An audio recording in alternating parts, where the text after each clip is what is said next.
श्री गणेशाला वंदन केलं की कार्य निर्विघ्नपणे संपन्न होत असतं.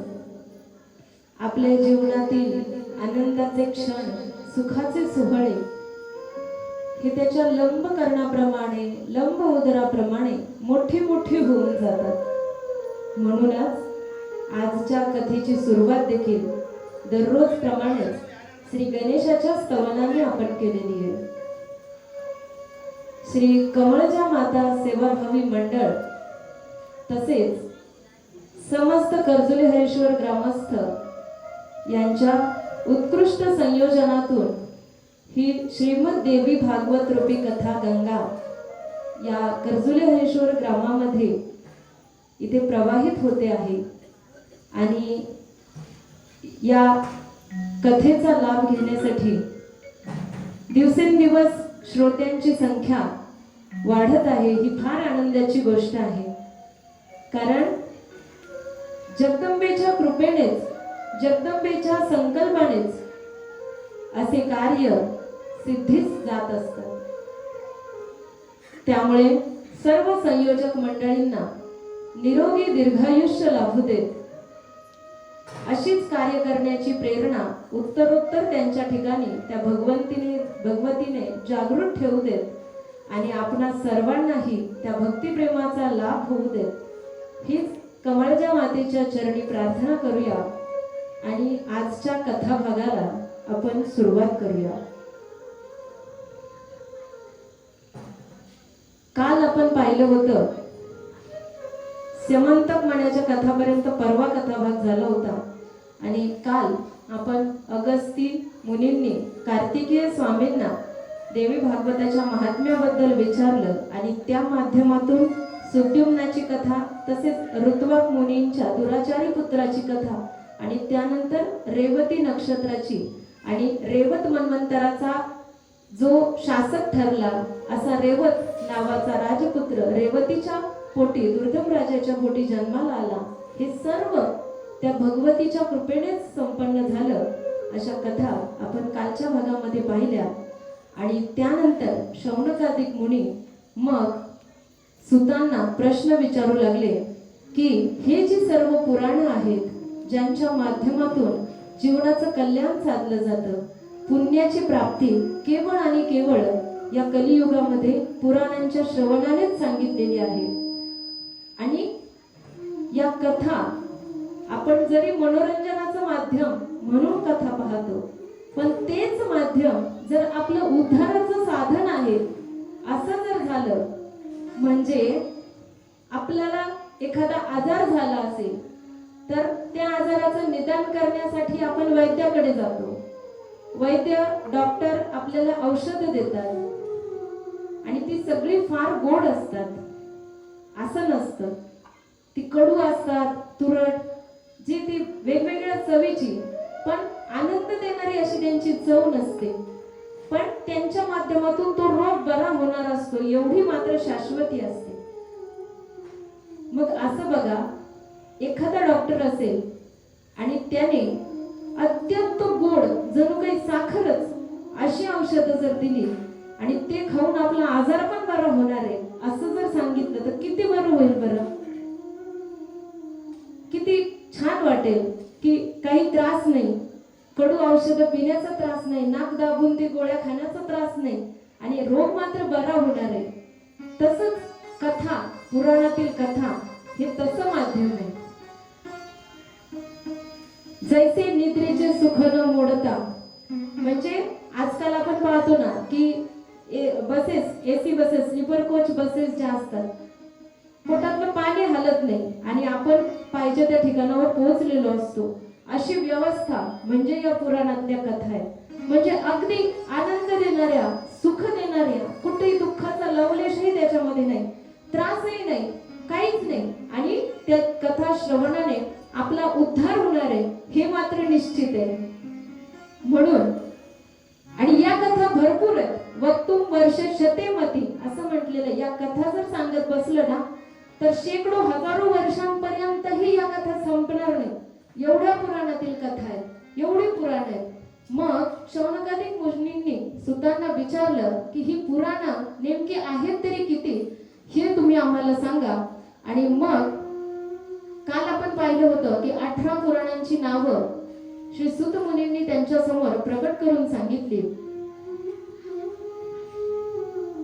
मार्कंडेय पुराण, म अक्षरावरून सुरू होणारे अशी 2 पुराणं सांगितली. भ अक्षरावरून सुरू होणारी 2 पुराणं सांगितली. ब्र अक्षरावरून सुरू होणारी 3 पुराणं सांगितली. व अक्षरावरून सुरू होणारी 4 पुराणं सांगितली. आणि इतरही अनेक पुराणं, अशी 18 पुराणांची यादी आपण काल पाहिली होती. या पुराणांमधली एकूण श्लोकांची संख्या 4,08,000च्या आसपास अशा प्रमाणात सांगितली. आणि ही पुराणं रचल्यानंतर सुद्धा व्यास महर्षींना समाधान होईना. त्यानंतर त्यांनी महाभारताची देखील रचना केलेली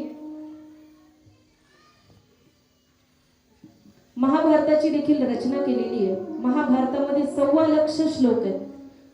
आणि मग त्याच्यामधल्या 25,000 श्लोकांमध्ये कृष्णाच्या बाळलीला सांगितल्या होत्या. म्हणून मग ते बाजूला काढण्यात आलं आणि ते हरिवंश पुराण म्हणून वेगळा एक ग्रंथ प्रसिद्ध झाला. आणि 1 लाख श्लोकांचं असं महाभारत हे वेगळं काढलं गेलं. ही पुराणं आपण पाहिली. त्यानंतर अनेक उपपुराणं देखील सांगितलेली आहेत. त्यांची नावं सांगते. माहेश्वर पुराण, सनत कुमार पुराण, नारसिंह पुराण, नारद पुराण, कपिल पुराण, शिवपुराण, औशनस पुराण, नंदी पुराण, सांब पुराण, कपिल पुराण, दुर्वास पुराण अशी 15 उपपुराणं सांगितलेली आहेत.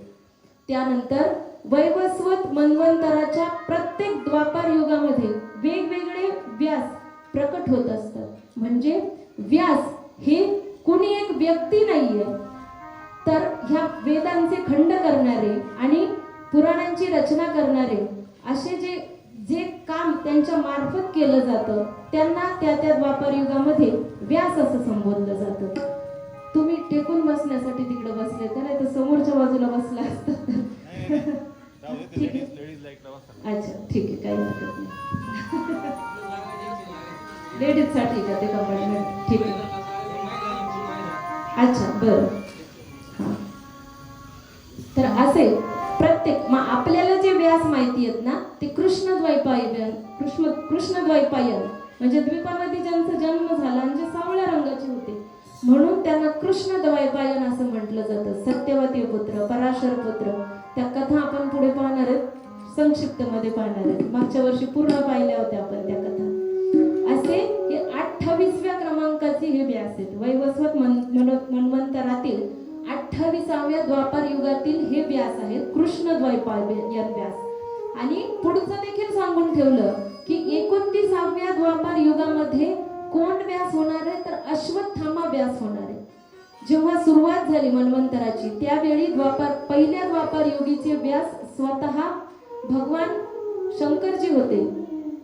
भगवान व्यास हे स्वतः ब्रह्मा हे पहिल्या मन्वंतराचे व्यास झाले होते.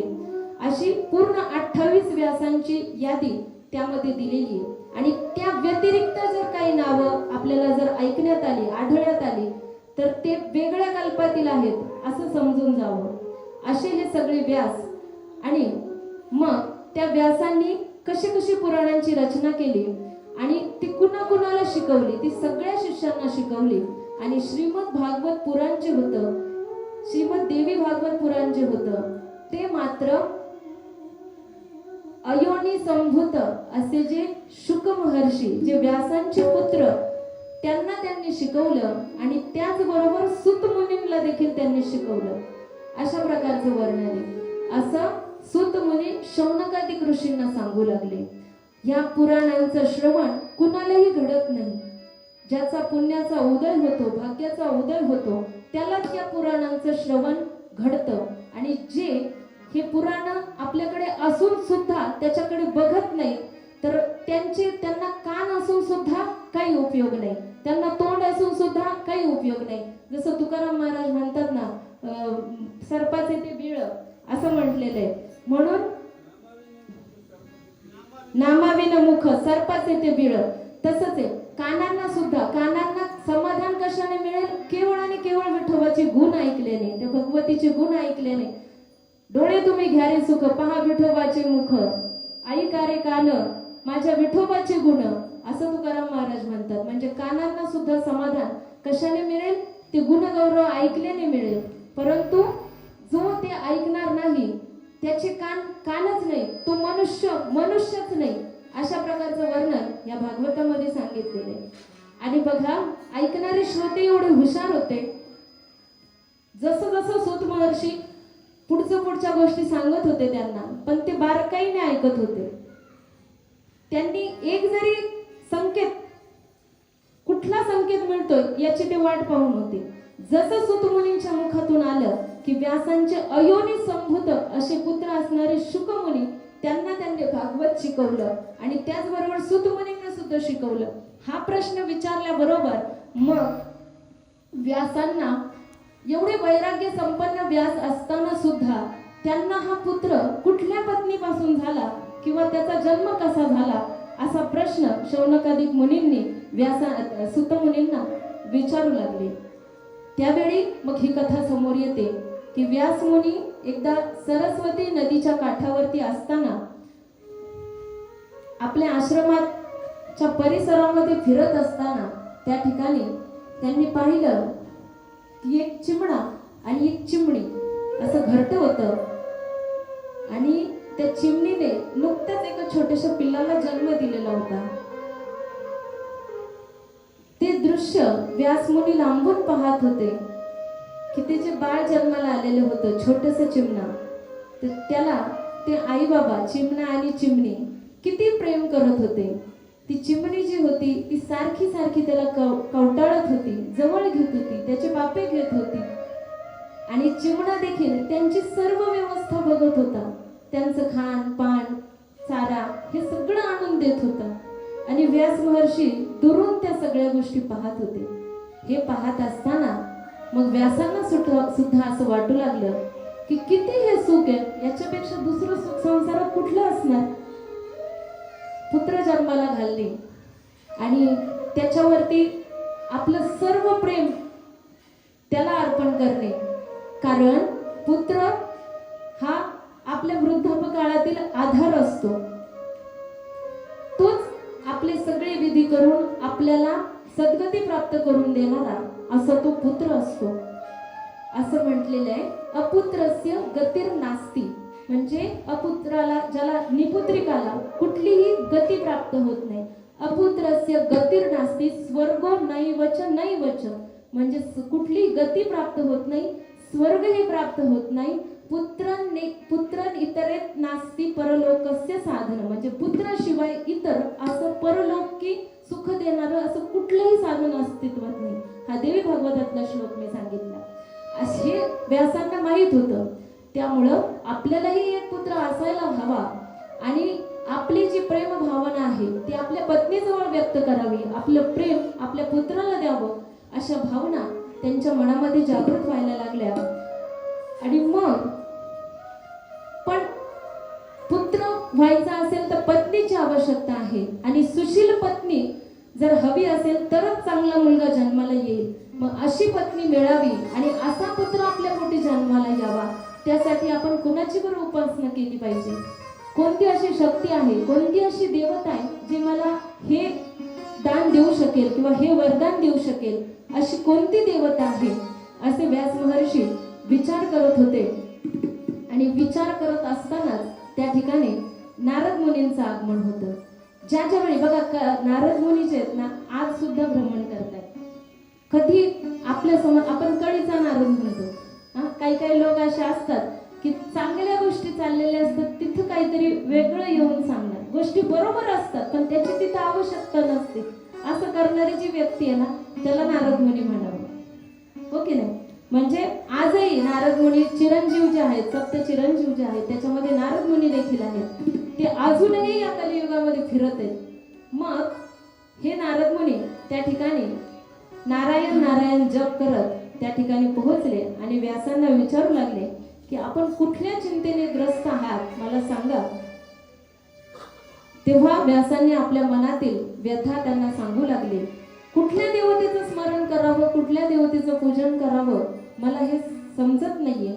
असं जेव्हा सांगितलं त्यावेळी नारद मुनींनी त्यांना अजून एक कथा सांगितली की हाच प्रश्न माझ्या पित्याने एकदा विष्णूला विचारला होता. की नारदांचे पिता ब्रह्मदेव त्यांनी भगवान विष्णूंना हा प्रश्न विचारला होता की महासागरामध्ये एवढं या पृथ्वीचं सगळं पालन पोषण तुम्हीच करता, जगाचे सर्व आपणच आहात, मग आपण महासागरामध्ये या जी निद्रा घेत आहात किंवा ज्या स्मरण करत आहात, तर तुम्ही कुठल्या देवतेचं हे पूजन करत आहात, कुठल्या देवतेचं स्मरण तुम्ही करत आहात, असा जेव्हा ब्रह्मदेवाने विष्णूंना प्रश्न विचारला होता त्यावेळी मग भगवान विष्णूंनी त्यांना उत्तर सांगितलं की आपल्या तीनही देवांना चालवणारी अशी ती एक शक्ती आहे आणि तिच्या अधीन असे आपण तीनही देव आहोत आणि तिचंच स्मरण मी करतो आहे.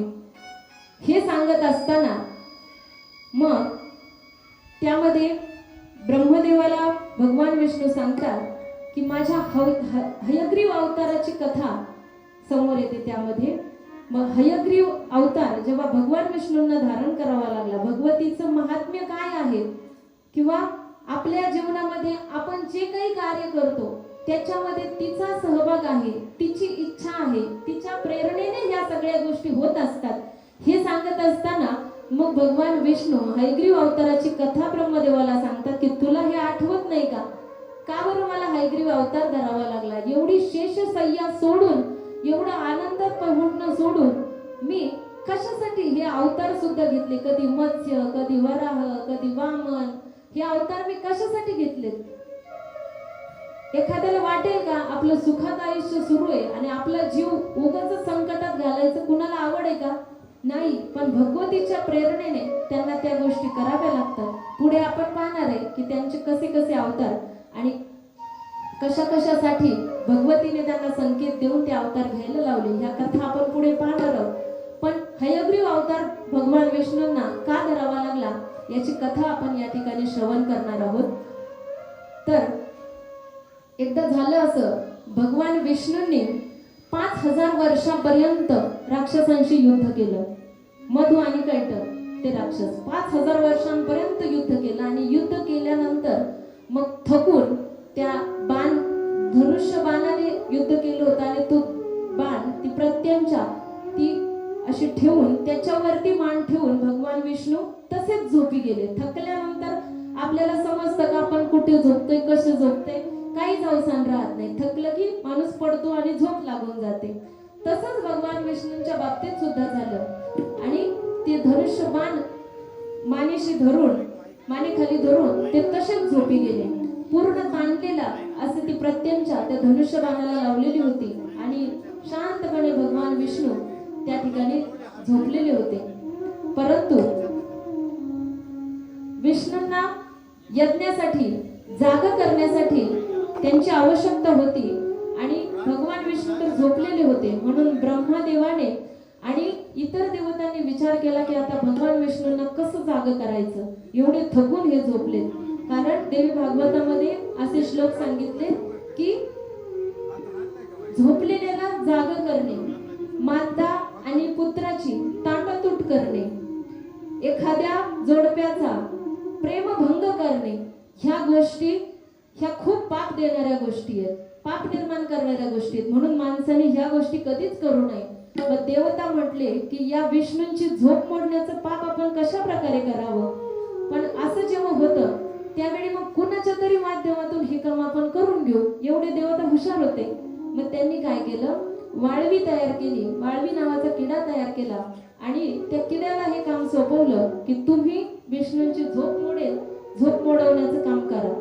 असं सांगितल्यानंतर मग ती वाळवी पण हुशार होती. पण असतं की नाही, म्हणजे सांगितलं आणि लगेच करायचं नाही, आपला पण त्याच्यामध्ये काहीतरी फायदा असला पाहिजे. एवढं वाळवीला सुद्धा कळत होतं, त्या छोट्याशा किड्याला सुद्धा कळत होतं. ते म्हणले वा रे वा, म्हणजे तुम्ही झोप मोडल्यानंतर तुम्हाला पाप लागेल म्हणून तुम्ही ते कार्य करत नाही आणि माझ्याकडून ते कार्य करून घेता, मला काय मिळणार आहे ते सांगा आधी.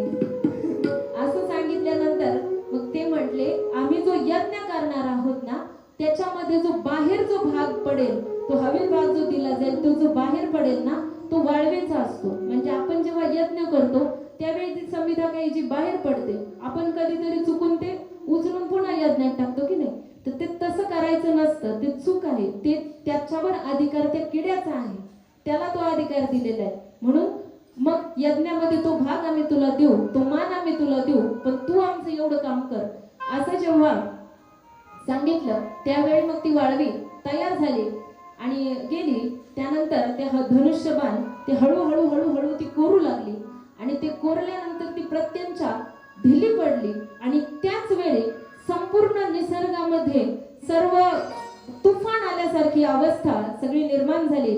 आणि मग काय झालं होतं की तो धनुष्यबाण हळूहळू हळूहळू हळूहळू ढिला झाल्याने आणि ती प्रत्यंचा तिथून सुटल्याने विष्णूंचं मुंडकं त्या बाणाने ते कापलं गेलं होतं आणि ते उडून निसर्गामध्ये एवढा हाहाकार झाला की जशी सुनामी येईल असं वाटेल, भूकंप आलाय की काय असं वाटेल आणि सगळं गिळंकृत होईल की काय, सगळा संहार होऊन जाईल की काय, अशी अवस्था त्या ठिकाणी निर्माण झाली.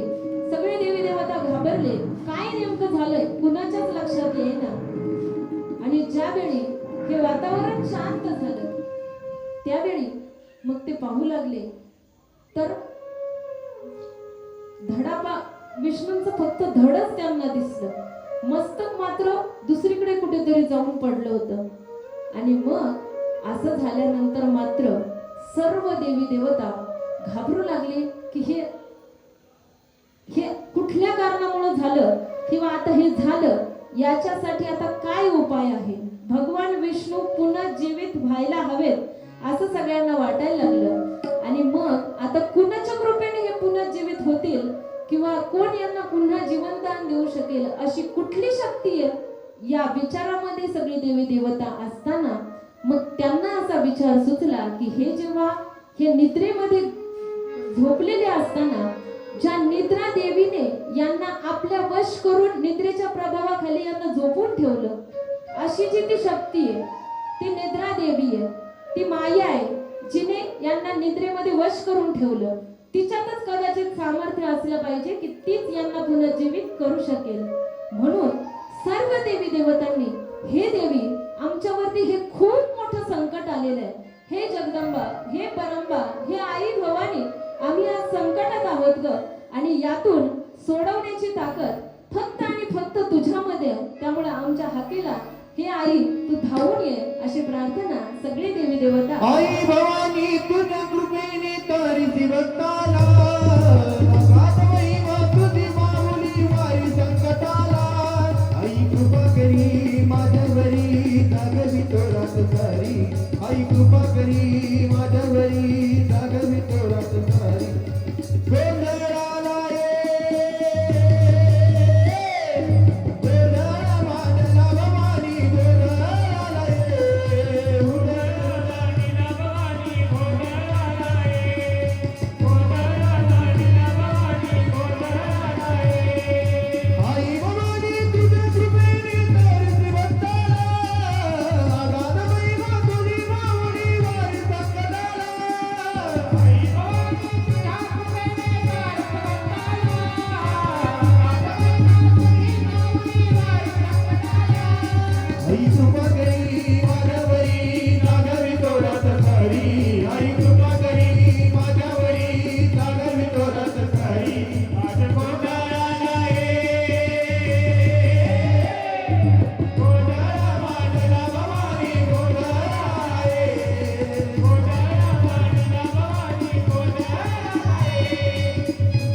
करून हाक असे सर्व देवी देवता त्या भवानीला मारू लागले.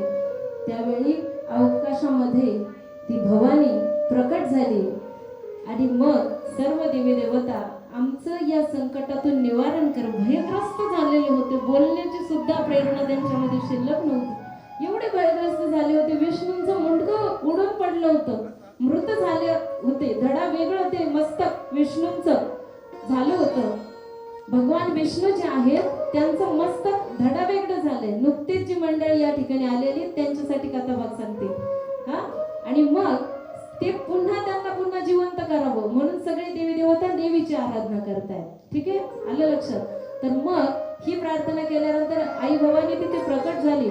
आणि मग आता काय उपाय करायचा किंवा हे असं झालंच का असा देखील प्रश्न पडला की अखिल जगाचा स्वामी हा भगवान विष्णू असताना याच्या बाबतीत ही अघटित अशी घटना ही का घडावी हा देखील प्रश्न देवतांना पडला. आणि याचा उपाय काय हे देखील भगवतीला विचारू लागले. त्यावेळी भगवतीने त्याचं कारण सांगितलं. उपाय पहिल्यांदा सांगितला की हे जे मस्तक बाजूला पडलेलं आहे तर यासाठी तुम्ही त्वष्ट्याला आमंत्रित करा आणि त्वष्टा एका घोड्याचं शिर घेऊन येईल आणि ते त्या विष्णूला लावा, म्हणजे घोड्याचं शिर असलेला असा भगवान विष्णूंचा अवतार म्हणजे हयग्रीव अवतार त्या ठिकाणी प्रकट होईल असं सांगितलं. मग तो उपाय तर करणार होते, पण हे असं झालं का असा जेव्हा प्रश्न देवता भगवतीला विचारू लागले त्यासाठी भगवती सांगू लागली, हे देखील माझ्याच संकल्पाने माझ्याच इच्छेने ही सुद्धा गोष्ट झालेली. एकदा झालं काय, भगवान विष्णू आणि माता लक्ष्मी बसलेले असताना आपल्या घरामध्ये म्हणूया आपण घरामध्ये बसलेले असताना पती पत्नी दोघेच घरामध्ये होते. आणि त्यावेळी काही कारण नसताना काही नाही दोघेच घरामध्ये निवांत बसलेले होते. आणि भगवान विष्णूंनी आपल्या पत्नीकडे पाहिलं, लक्ष्मीकडे पाहिलं आणि स्मित हास्य केलं. आता पतीने आपल्याकडे पाहून स्मित हास्य केलं ही गोष्ट आनंद देणारी आहे की नाही? आनंद व्हायला हवा होता. पण लक्ष्मीच ती स्त्रिया कपटी असतात, अविचारी असतात, धाडसी असतात असे अनेक उपमा दिलेले. एक स्त्री असून सांगते मी ह्या गोष्टी, पण हेच विकार आपल्याला घालवायचे म्हणून ह्या गोष्टी त्याच्या ते त्याच्या वया लगेच जागावे. हे गुण आपल्यामध्ये आहेत, ते गुण आपल्याला टाकून द्यायचे आहेत. म्हणूनच सात्विक गुण आपल्यामध्ये संचार व्हावा यासाठी वाईट गुण कोणते हे देखील आपल्याला कळायला पाहिजे. त्यासाठी हे देखील सांगते आणि असेच्या असे शब्द देवी भागवतामध्ये हे देखील सांगते, मनाने काही बोलत नाही. म्हणून मग स्त्रिया ह्या अशा असतात. आणि विष्णूने जेव्हा तिच्याकडे पाहून स्मित हास्य केलं ना त्यावेळी आनंद व्हायच्या ऐवजी हिच्या मनात भावना आली की हा कुत्सितपणे माझ्याकडे बघून हसतोय आणि हा असा हसतोय कारण याचं मन नक्कीच दुसऱ्या एखाद्या सुंदर स्त्रीवर आलं असणार. आता काही कारण आहे का सांगा? नाही, पण आलं मनामध्ये. त्याचं कारण अजून पुढे सांगेल. कारण ह्या सगळ्या भगवतीच्या त्या परमेश्वराच्या लीला असतात आणि पुढे काहीतरी गोष्टींसाठी त्याचं नियोजन असतं म्हणून ह्या गोष्टी घडत असतात. आपल्या जीवनात ज्या काही गोष्टी घडतात ना ती भगवंताची इच्छा आहे. जे होतं ते चांगल्यासाठी होतं असं म्हणून पुढे चालत जावं, त्याची उपरती आपल्याला पुढे जाऊन नक्कीच येत असते. अशा भावना त्या लक्ष्मीच्या मनामध्ये आल्या आणि तिला असं वाटलं की आता हा दुसऱ्या एखाद्या सुंदर स्त्रीवर भाळलेला वाटतोय आणि मग हा नक्कीच माझ्यासाठी संवाद घेऊन येणार आहे असं तिला वाटत. काहीच कारण नाही बघा, सुनावरून स्वर्ग गाठणे. बायकांचा विचार असा असतो, अविचारी असतात, कशावरून कुठं जातील सांगता येणार नाही. मग त्याला वाटू लागलं की हा नक्कीच माझ्यासाठी संवाद घेऊन येणार आहे. आणि मग सवती बरोबर नांदण्यापेक्षा वैधव्य आलेलं बरं असं तिला वाटू लागलं. बघा बायका काय विचार करतील सांगू शकत नाही. मी विधवा झालेलं परवडलं पण ती सवत माझ्या संसारात नको असं तिला वाटायला लागलं. आणि विष्णूला शाप दिला की तुझं मस्तकच धडा वेगळं होऊन जाईल. असा शाप कोणी दिला? पत्नीने पतीला दिला का तू सवत नको म्हणून असा विचार आल्यामुळे. आणि एकदा शापवाणी उच्चारली गेली की त्या गोष्टी खऱ्या होत असतात. मग असा शाप हे भगवती तोच शाप खरा होण्यासाठी विष्णूचं मस्तक धडा वेगळं झालं. पण हा शाप तुझ्या मुखातून कसा काय आला? का बरं तू भगवान विष्णूंना अशा प्रकारचा शाप दिला? असं जेव्हा विचारलं त्यावेळी तिने सांगितलं की हयग्रीव नावाचा एक राक्षस होता. त्याने फार पूर्वी फार मोठी तपश्चर्या केली आणि भगवतीला प्रसन्न करून घेतलं. आणि प्रसन्न केल्यानंतर जेव्हा वर मागण्याची वेळ आली तेव्हा त्यावेळी मग भगवतीला त्याने असा वर मागून घेतला की हे देवी मला अमरत्वाचं वरदान दे. ज्या ज्या दैत्यांनी तपश्चर्या केल्या ना त्यांनी प्रथम मागताना हेच वरदान मागितलं की आम्हाला मृत्यू नको आहे, आम्हाला अमर करा. असंच त्या देवतांना वरदान मागत होते दैत्य. पण प्रत्येक वेळी आपण पाहतो आपल्याला बऱ्याच गोष्टी माहिती आहेत किंवा पाहतो आपण की असं सांगितल्यानंतर प्रत्येक देवतेने कुठल्याही दैत्याला अमरत्वाचं वरदान दिलेलं नाही. ते देऊच शकत नाही. कारण जातस्य हि ध्रुवं मृत्युर ध्रुवं जन्म मृतस्य च तस्माद परिहार्ये अर्थे न त्वं शोचितुमर्हसि. हि जातस्य ध्रुवः मृत्युः च मृतस्य जन्म ध्रुवं तस्माद अपरिहार्ये अर्थे त्वं शोचितुम न अर्हसि. ज्याचा जन्म झाला त्याचा कधी ना कधी तर मृत्यू होणार आहे आणि ज्याचा मृत्यू झाला त्याचा पुन्हा कधी ना कधी तरी जन्म होणार आहे. त्यामुळे ह्या बाबतीत आपण विचार करू नये. येथे नाही ऊर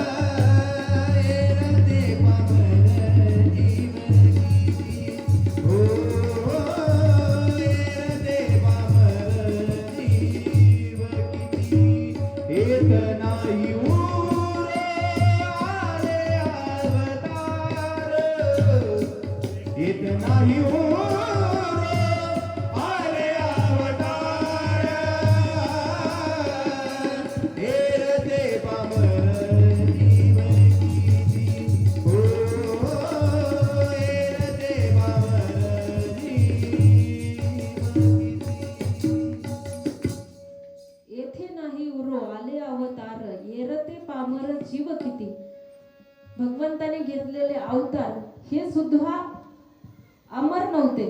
त्यांना सुद्धा कधी ना कधीतरी संपावं लागलं. भगवान कृष्णांना संपावं लागलं. भगवान श्रीरामांना देखील अवतार समाप्ती आहे. तर मग आपल्यासारख्या सामान्य जीवांची ही काय कथा? आजा मेला पंजा मेला बाप मसना गेला, देखत देखत नातू बंतू तोही तैसा झाला. तेच होणार आहे. मरे एक त्याचा दुजा शोक वाहे, अकस्मात तोही पुढे जात आहे. ही गोष्ट समर्थांनी सांगून ठेवली पण सामान्य लोकांच्या लक्षामध्ये ती गोष्ट येत नाही. या मृत्यू लोकांमध्ये अनेक लोक दररोज कितीतरी लोक मृत पावतात आणि त्यांना स्मशानात पोहोचवण्यासाठी बाकी सगळे लोक त्याला घेऊन जातात स्मशानात. पण त्याला घेऊन जात असताना त्यांच्या मनामध्ये मात्र ही भावना येत नाही की एक दिवस आपल्याला पण इथे जायचंय. त्याचं सगळं नीटनेटकं करताना त्याला नीट पेटवून देताना आपल्या मनामध्ये ही भावना येत नाही की आपल्यालाही एक दिवस इथे जायचंय. मग हा एवढा मोह एवढा लोभ आपण कशासाठी करतोय? आपल्याला काही घेऊन जायचंय का हे सगळं? जसा हा सिकंदर बादशहाने संपूर्ण जगाचं राज्य जिंकून घेतलं होतं अलेक्झांडर. पण मग एवढं राज्य जिंकल्यानंतर जगज्जेता म्हटलं जातं त्याला, संपूर्ण जग जिंकून घेतलं होतं. पण जेव्हा मृत्यू समय जवळ आला त्यावेळी अनेक आधी व्याधींनी, कारण तो पाश्चात्यच होता, त्याच्या सवयी तशा होत्या, व्यसन वेगळ्याच प्रकारचा, तो दुराचारी प्रकारचा असं तो अलेक्झांडर राजा होता आणि त्रास देणारा छळणारा असा तो होता. आणि मग अशा पद्धतीने हे संपूर्ण जग जिंकून घेतल्यानंतर सुद्धा जेव्हा मृत्यू समयी अनेक व्याधींनी त्याला ग्रस्त केलं त्यावेळी, आणि एवढं सगळं जिंकलेलं आहे ते कुठेच कामी येईना. फक्त पुण्याचा साठा जो आहे ना तो मृत्यूकाळी आपल्या कामी येतो. बघा भागवताचं सुद्धा सार आहे, अंती नारायण स्मृती, जन्म लाभ पर पुंसाम अंती नारायण स्मृती. मृत्यू समयी भगवंताचं स्मरण होणे हाच खरा जन्माचा लाभ आहे आणि त्यानेच पुढची गती चांगली मिळते. बाकी इतर कुठल्याही गोष्टी फक्त नारायणाचं जेवढं तुम्ही स्मरण केलंय, भगवंताचं जेवढं तुम्ही स्मरण केलंय तेवढंच फक्त तुम्हाला आठवणार आहे. आणि तुम्ही जर आयुष्यभर त्या गोष्टी केल्या असतील ना तर मग ददामी बुद्धी योगंतम, आयुष्याच्या शेवटी सुद्धा भगवंत स्वतः तो बुद्धियोग त्याला प्रकट करते, तशी बुद्धी देतात की ते भगवंताचं स्मरण त्याला अंतकाळी सुद्धा होत असतं आणि त्यातून त्याचा उद्धार होऊन जात असतो. पण माणसाच्या लक्षात ह्या गोष्टी येत नाहीत. स्मशानात गेल्यानंतर त्याचं नीटनेटकं करायचं, पण आपल्याला तिथं जायचंय हे आठवत नाही. हे जगातलं सगळ्यात मोठं आश्चर्य आहे बरं का. धर्मराजाने यक्षाला दिलेलं हे उत्तर आहे. जेव्हा यक्षाने प्रश्न विचारला की या जगातलं सगळ्यात मोठं आश्चर्य कुठलं आहे, त्यावेळी धर्मराजाने दिलेलं उत्तर आहे अहन्य हानी भूतानी कश्चन्ते यमालयम शेष स्थिरत्वम इच्छन्ति किम आश्चर्य मतम परम. म्हणजे अनेक लोक मरतात, त्यांना पोहोचवायला जातात, पण बाकीचे मात्र त्यातून सावध होत नाही. आपली एक दिवस अशी अवस्था होणार आहे असं म्हणून सन्मार्गाला लागत नाही. देह जाईल जाईल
काल हा निष्ठुर निर्दयी अधम असा प्रकारचा आहे. तो कुणाचंही ऐकत नाही.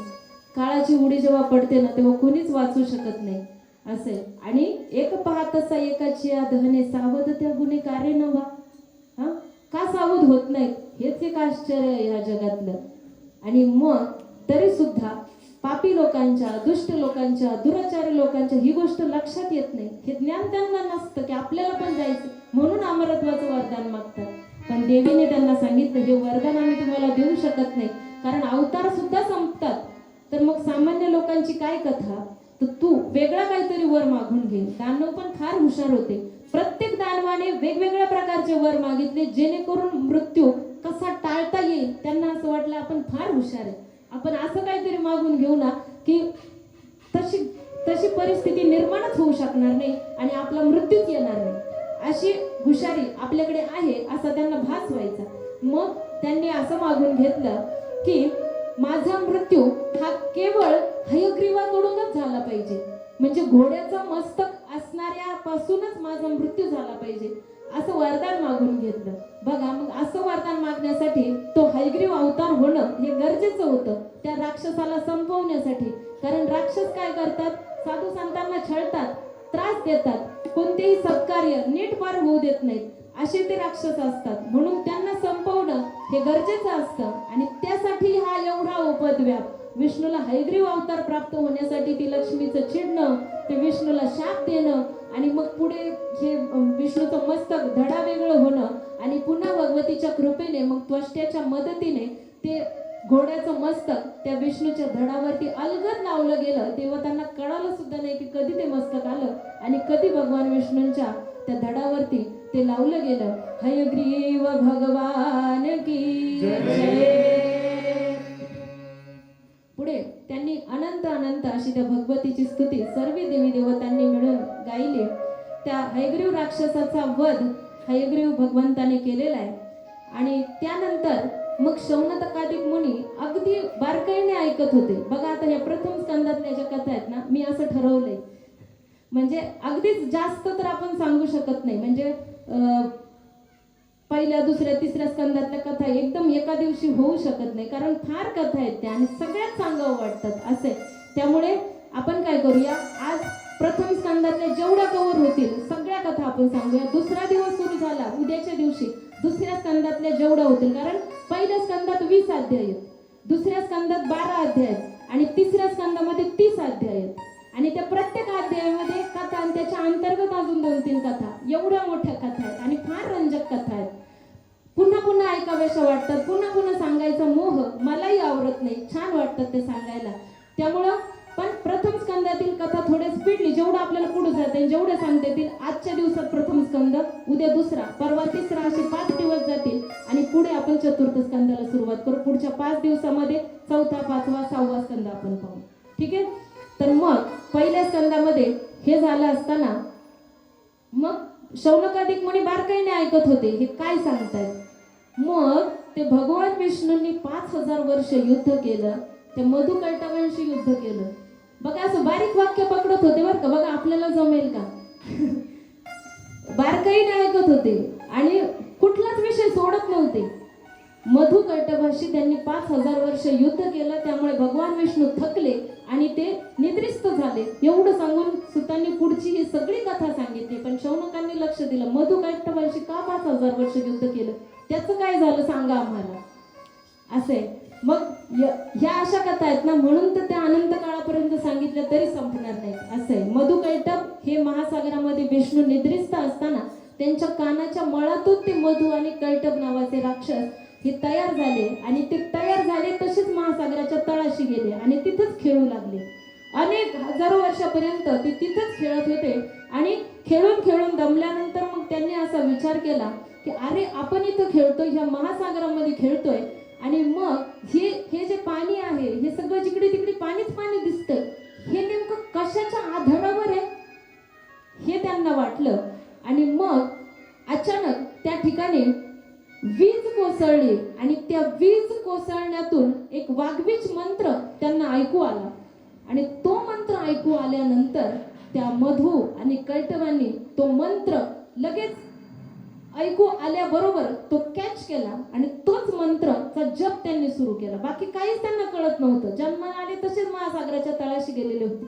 त्यामुळे जो वाघबीज त्यांना ऐकू आला, जो मंत्र ऐकू आला ना, ऐम ह्रीम क्लीम असे ते वाघबीज मंत्र जे आहेत, मायाबीज आहे, वाघबीज आहे, असे जे मंत्र आहेत, ह्या मंत्रांच्या उच्चाराने कुणाकुणाला कसा कसा लाभ झाला ते देखील आपण पाहणार आहोत उद्या आणि परवा.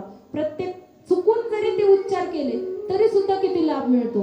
तर मग प्रयत्नपूर्वक जर ते मंत्राचा जप आपण केला असेल तर ती भगवती कशी नाही प्रसन्न होणार. तो वाघबीज मंत्र त्यांच्या कानी पडला आणि तेच तेच तेच तेच ते घोकू लागले. हजारो वर्षापर्यंत त्या वाघबीजाचा उच्चार त्यांनी करत राहिले आणि मग त्या पुण्याईने ती भगवती त्यांना देखील प्रसन्न झाली आणि म्हणू लागली तुमचं इच्छित वरदान तुम्ही मागा. त्यावेळी मधु आणि कैटभाने असं वरदान मागून घेतलं की आमच्या इच्छेनुसार आम्हाला मृत्यू मिळायला हवा. इच्छेनुसार मृत्यू, इच्छा मरण, जसं भीष्माचार्यांनी इच्छा मरण मागितलं होतं त्याचप्रमाणे मधु आणि कैटभाने सुद्धा इच्छा मरण मागून घेतलं. भगवतीने तो आशीर्वाद देऊन टाकला. पण वरदान दिल्यानंतर त्याची योजना कशी करायची याचा प्री प्लॅन सगळ्या गोष्टी असतात. ती आई आहे, जगदंबा आहे, म्हणून ते वरदान तिला देऊन टाकलं आणि ते वरदान मिळाल्यानंतर मग ते तळापासून वर यायला लागले आणि त्यांना दिसलं की हा शेषशय्येवर महासागरामध्ये हा पहुडलेला हा कोणीतरी एक दिसतो आहे, पण हा निद्रिस्त आहे. त्याला पाहिलं, तिथून पुढे निघून गेले. पुढे जाऊन पाहिलं तर त्या कमळासनावरती बसलेले ब्रह्मदेव त्यांना दिसले. ब्रह्मदेवाला पाहिलं आणि ब्रह्मदेव पण यांच्याकडे पाहू लागला. मग यांना ते वरदान मिळालेलं होतं आणि दैत्यच होते, त्यामुळं त्यांनी त्या ब्रह्माला आवाहन केलं की इथे बसण्याचा अधिकार तुला नाही, या ब्रह्मलोकाचं साम्राज्य हे आम्हाला हवं आहे. तू एकतर तिथून उठ, त्या सिंहासनावर उठ, आम्हाला तिथं बसू दे असं म्हणायला लागले. एवढं सहज असतं का? आता ब्रह्मदेवाला म्हणतात की तुझ्या स्थानावरून तू उठ आणि आम्हाला तिथं बसू दे, हे राज्य आम्हाला हवं आहे असं म्हणू लागले. ब्रह्मदेव जेव्हा त्यासाठी तयार होईल ना त्यावेळी म्हटले मग आमच्याशी युद्ध कर, युद्ध करून आम्हाला जिंकून घे, मग तुझं राज्य तुलाच घे.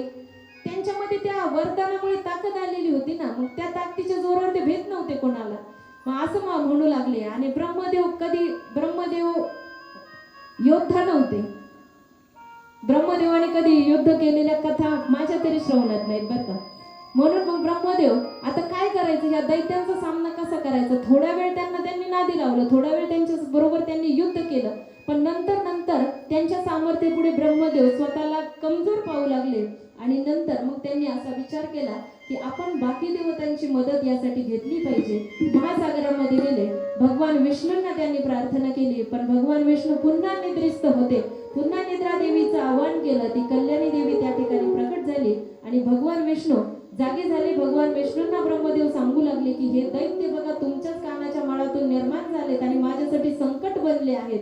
माझं साम्राज्य धोक्यात आहे, माझा जीव धोक्यात आहे. एकतर साम्राज्य द्या, नाही तर युद्ध करून हे मला मारूनच टाकतील. एवढे सामर्थ्यशाली बलवान असे हे राक्षस मला वाटत आहेत.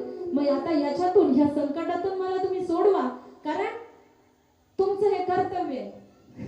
असं मोठ्या व्यक्तींना आपण अधिकाराने सांगू शकतो, हे तुमचं काम आहे, आम्हाला काही घेणं देणं नाही, आमचं संरक्षण करणं तुमचं काम आहे, आम्ही बिनधास्त आहोत. असं म्हटल्यानंतर मग भगवान विष्णूंनी देखील ते मान्य केलं आणि त्या मधुकैटभांशी सामना करण्याचा भगवान विष्णूंनी निर्णय घेतला. आणि मग ते युद्ध 5000 वर्षांपर्यंत भगवान विष्णू आणि मधु कैटभ यांचं युद्ध, तुंबळ युद्ध सुरू होतं. युद्ध होत असताना मधु आणि कैटभ हे 2 जण होते ना, मग ते काय करायचे, काही काळ गेल्यानंतर मधु यायचा, नंतर तोपर्यंत कैटभ आराम करणार, मग कैटभ येणार, मधु आराम करायला जाणार आणि पुन्हा ती एनर्जी घेऊन पुन्हा युद्ध करायला यायचे. आणि विष्णू भगवान मात्र एकटेच दोघांशी युद्ध करत होते. असं युद्ध करून करून करून करून थकले आणि समोरचे दैत्य हे सुद्धा बलवान आहेत, यांच्यामध्ये सुद्धा सामर्थ्य आहे आणि इच्छेनुसार मरण पावणार ही शक्ती तर त्यांच्या सोबत होतीच, हे वरदान त्यांच्या सोबत होतं. त्यामुळे आता यांना कशा प्रकारे हारवावं हे विष्णूंना समजेन असं झालं. आणि यांचे हे कधीच क्षीण होणार नाही, कारण राखीव गडी एक ठेवतात, एक जण युद्ध करतो, परत दुसरा येतो, नव्या पॉवरने येतो, परत युद्ध करतो आणि मी मात्र एकटाच आहे, आता मी काय करायचं, असा प्रश्न त्यांना पडल्यानंतर पुन्हा मग हे वरदान यांना कोणी दिलं, ते भगवतीने दिलं. इच्छेनुसार मरणाचं वरदान त्या भगवतीने यांना जर दिलेलं आहे तर मग त्यांची सोय सुद्धा ती निश्चितच करेल. या संकटातून तीच आम्हाला सोडू शकेल. म्हणून भगवान विष्णूने त्या भगवतीची आराधना केली, प्रार्थना केली. ती कल्याणी देवी त्या ठिकाणी प्रकट झाली आणि म्हणू लागली की हे जे युद्ध सुरू आहे, भगवान विष्णूने तिला प्रार्थना केली की ह्या संकटातून कसं बाहेर पडायचं, हा उपाय आता तुम्हीच मला सांगू शकता. युद्ध करून करून किती काळ करणार, हे कधीच संपणार नाही, मग ह्याचा उपाय काय आहे असं जेव्हा त्या भगवतीला भगवान विष्णू विचारू लागले, त्यावेळी भगवतीने त्यांना सांगितलं की जिथे ते युद्ध सुरू आहे त्या ठिकाणी मी स्वतः प्रकट होईल, युद्धाच्या ठिकाणी मी स्वतः प्रकट होईल आणि त्यानंतर काय काय करायचे, कसं करायचं, ही सगळा प्लॅन हा भगवतीने भगवान विष्णूंना सांगितला. आणि सुंदर अशी लावण्यवती, ती गुलाबी गुलाबी डोळे, ती छान अशी ती तरुणीच्या रूपामध्ये ती कल्याणी देवी त्या ठिकाणी युद्धाच्या ठिकाणी निर्माण झाली. आणि मग सुंदर स्त्री पाहिल्यानंतर मग मात्र हे दोन्ही दैत्य तिच्यावरती भाळले आणि तिच्या सौंदर्याला भाळून मग युद्धाकडे मात्र यांचं थोडंसं दुर्लक्ष व्हायला लागलं. पण दुर्लक्ष झालं तरी हे संपणार नव्हते, कारण इच्छेशिवाय यांना मरण प्राप्त होणार नव्हतं. युद्ध सुरूच होतं, युद्ध करतच होते, पण तिरकी तिरकी तिरकी नजर त्या सुंदर स्त्रीकडे होती, तिच्याकडे पाहायचे. आणि भगवतीची लीला अशी की इतकं सुंदर त्यांच्याकडे बघून स्मित हास्य करायची, तर गुलाबी गुलाबी नजरेने त्यांच्याकडे पाहायची की ते पूर्ण कामवासनेने प्रेरित झालेले असे ते दोन्ही दैत्य झाले. आणि मग युद्धामध्ये दुर्लक्ष त्यांचं व्हायला लागलं. आणि मग हीच संधी साधून भगवान विष्णूंनी काय केलं की अरे हे मधु आणि कैटभ, तुम्ही फार सुंदर युद्ध करताय, फार सामर्थ्यशाली आहात, फार बलवान आहात, तुमचं युद्ध कौशल्य पाहून मी फार भारावून गेलो आहे असं म्हटलं. बघा, कौतुक केल्यानंतर मग थोडस आपल्याला सापड मिळते. आपल्याला ज्या गोष्टी करायच्या त्या कौतुकाने समोरच्याला भाळून टाकलं की मग उंच नेलं की आपटायला सोपं जातं. हे वाक्य बरोबर आहे. उंच नेलं की आपटता येतं, मग त्यांना आधी वरती न्यायचं. तुम्ही फार छान युद्ध करताय, तुमच्यासारखे योद्धे मी यापूर्वी कधीच पाहिले नाही असं म्हणू लागले. आणि मग म्हणून मी तुमच्यावरती फार प्रसन्न झालोय आणि तुम्हाला हवं ते वरदान तुम्ही माझ्याकडून मागून घ्या असं म्हणायला लागले. आणि मग मात्र एवढी सुंदर स्त्री उभी आहे आणि हा आम्हाला म्हणतोय की मी तुमच्यावर प्रसन्न आहे, माझ्याकडून वरदान मागून घ्या. म्हणजे हा मोठा झाला का? याचा नक्कीच या सुंदर स्त्रीला पटवण्याचा प्लॅन असणार. म्हणून आम्हाला तुच्छ लेखतो आहे. आम्ही याच्याकडून वरदान मागायचं म्हणजे हा मोठा झाला आणि हे याला तिला दाखवायचं, तिला पटवून घ्यायचंय असं मधु आणि कैटभाने विचार केला. आणि मुळातच तिच्याकडेच त्यांचं लक्ष होतं. आणि काम भावनेने प्रेरित झालेला पुरुष हा कुठल्याही विचार करण्याच्या अवस्थेत राहत नाही, अशी अवस्था त्यांची झाली. आणि मग मात्र ते त्यांना उलट उत्तर देऊ लागले की हे विष्णू, तू आम्हाला काय वरदान मागायला सांगतोस? तूच एवढा थकून गेला आहेस, आमच्याशी युद्ध करण्याचं सामर्थ्य आता तुझ्यामध्ये राहिलेलं नाही.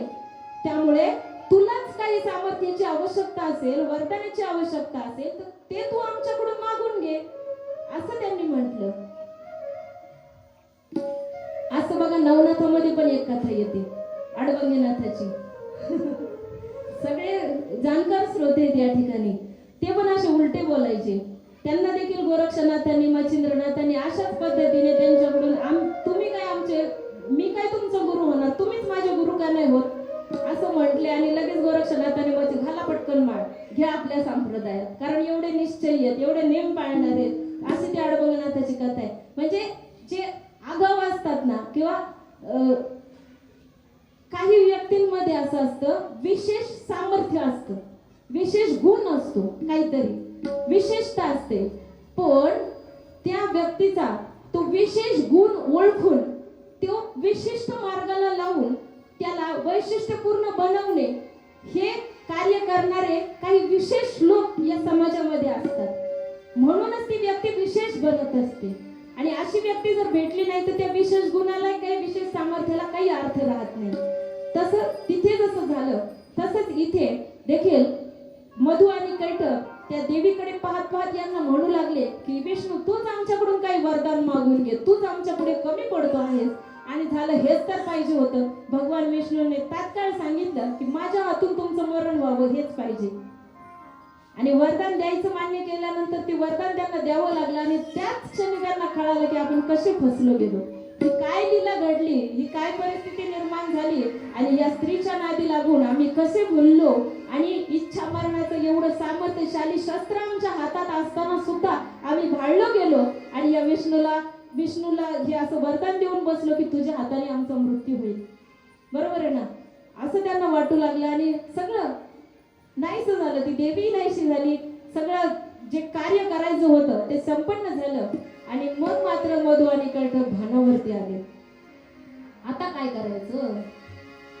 पण कधी हार मानायची नाही. असं जरी झालं ना, हातातून गोष्टी निघून चालल्या तरी शेवटच्या श्वासापर्यंत प्रयत्न जो करत राहतो ना, तिथंच काहीतरी यश मिळण्याची चान्सेस आपण त्याला म्हणूया वाढतात.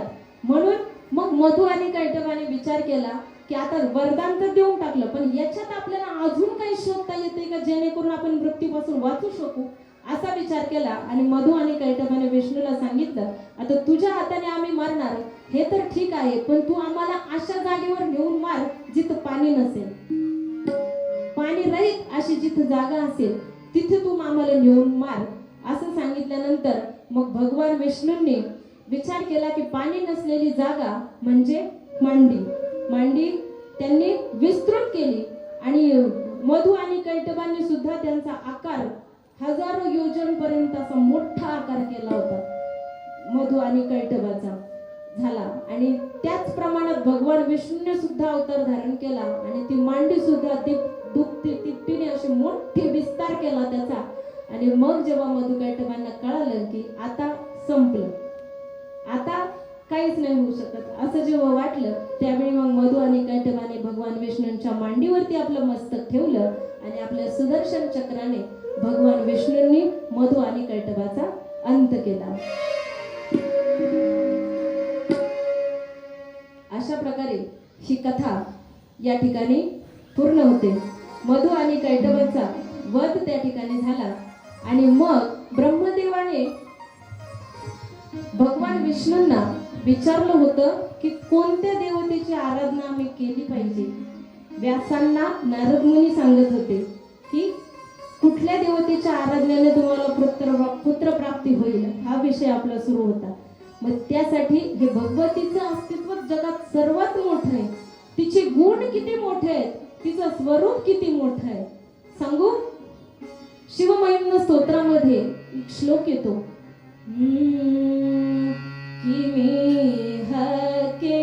काय सखलु किमुपाय स्त्रीभुवनम् किमाधारो धारा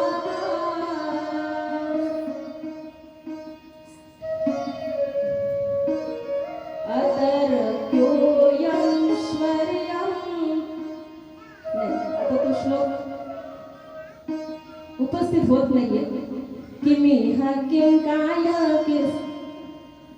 किमुपाय त्रिभुवनम किमाधारो धाता स्रगपिंडृकरोटी परिकर अमंगल्यम शीलम तव तदनु. नाही, हा जो श्लोक आहे ना या श्लोकामध्ये भगवान शंकराची प्रार्थना केली. सांगू विशेषतः काय आहे. अनेक ठिकाणी आपण कथा पाहतो बघा. या ठिकाणी जर एखादा श्लोक उपस्थित झाला नाही किंवा इतर काही गोष्टी झाल्या पण अभिमानाने सांगावंसं वाटतं बरं का. या ठिकाणी माझ्या समोर काहीच नाही. आपण अनेक ठिकाणी कथा ऐकतो पाहतो आपल्याला माहिती आहेत त्या गोष्टी पण बऱ्याच वेळा ग्रंथाचा आधार समोर ठेवून किंवा पत्रिकेमध्ये त्या दिवसाचा संदर्भ ठेवूनच कथा केल्या जातात. असं मी देखील पाहिलेलं आहे. तुमचा अनुभव यापेक्षा काही वेगळा नसणार पण अशी इच्छा आहे की जे काही असेल ते अंतःकरणातून प्रगट व्हावं आणि जे अंतःकरणातून प्रगट होईल ना तेच अंतःकरणापर्यंत भिडतं. त्यामुळे कशाचाही आधार न घेता हा श्लोक मी उद्या तुम्हाला म्हणून दाखवेल किंवा आजच्या कथा भागामध्ये कारण ती भगवतीची इच्छा असते. हो महिम नसतो तर माझं फार लहानपणीपासून पाठ आहे. ती भगवतीची इच्छा आहे. तिच्या इच्छेशिवाय नाही होत. इथं बसून बोलते ना ही ज्योत्स्ना नाही बोलत आहे. तिची इच्छा आहे म्हणून ही या ठिकाणी बोलू शकते. आपली बुद्धी या ठिकाणी काम नाही करत. बुद्धिम यान्न प्रचोदयात हे भगवती ओम सर्व चैतन्य रूपाम ताम आद्याम विद्याम च धीमहि बुद्धिम यान्न प्रचोदयात. बुद्धी देणारी ही ती आहे. कुणाला कुठे बुद्धी द्यायची, कुणाला कुठे काय सुचवायचं, कोणाकडून काय बोलून घ्यायचं, कोणाला कुठे नेऊन ठेवायचं हे फक्त आणि फक्त तीच ठरवते. त्या श्लोकाचा अर्थ सांगते. तो श्लोक असं सांगतो की हे शंकरा तू ह्या सर्व सृष्टीचा संहार करतोस. सर्व गुण संपन्न आहेस. सर्व सामर्थ्य तुझ्यामध्ये आहे. परंतु हे लोक जे आहेत हे फक्त तर्क वितर्क करून तुझं सामर्थ्य प्रकट करतात. तू जे काही आहेस तुला जशा पद्धतीने ते व्यक्त करण्याचा प्रयत्न करतात ना तर ते फक्त तर्क वितर्क असू शकतात. तू कसा आहेस, तू काय आहेस, तुझ्यामध्ये काय सामर्थ्य आहे, तू काय करू शकतोस, तुझ्यामध्ये किती शक्ती आहे, हे सर्व हे फक्त तर्क वितर्क आहेत. पण खरं सांगू हे जे सगळं आहे ना हे जे सगळं तू करतोस ना हे तुझ्यातल्या असणाऱ्या दैवी गुणांमुळे. ती दैवी गुणांची जी शक्ती आहे ना शक्ती स्वरूप असे जे दैवी गुण तुझ्यामध्ये आहेत ना काल आपण पाहिलेलं भगवतीचेच हे सर्व गुण आहेत. काल आपण ते विस्तृत वर्णन पाहिलेले. हे गुण हे भगवतीचे आहेत आणि त्यामुळेच तू एवढा सामर्थ्यशाली आहेस असं त्या महिम्न स्तोत्रामध्ये ते वर्णन आहे. असं त्या ठिकाणी सांगितलेलं आहे. मग ह्या भगवतीचे गुण वर्णन किती करून सांगावे. ही भगवती एकमेव अशी आहे जी संपूर्ण जगत धारण करते.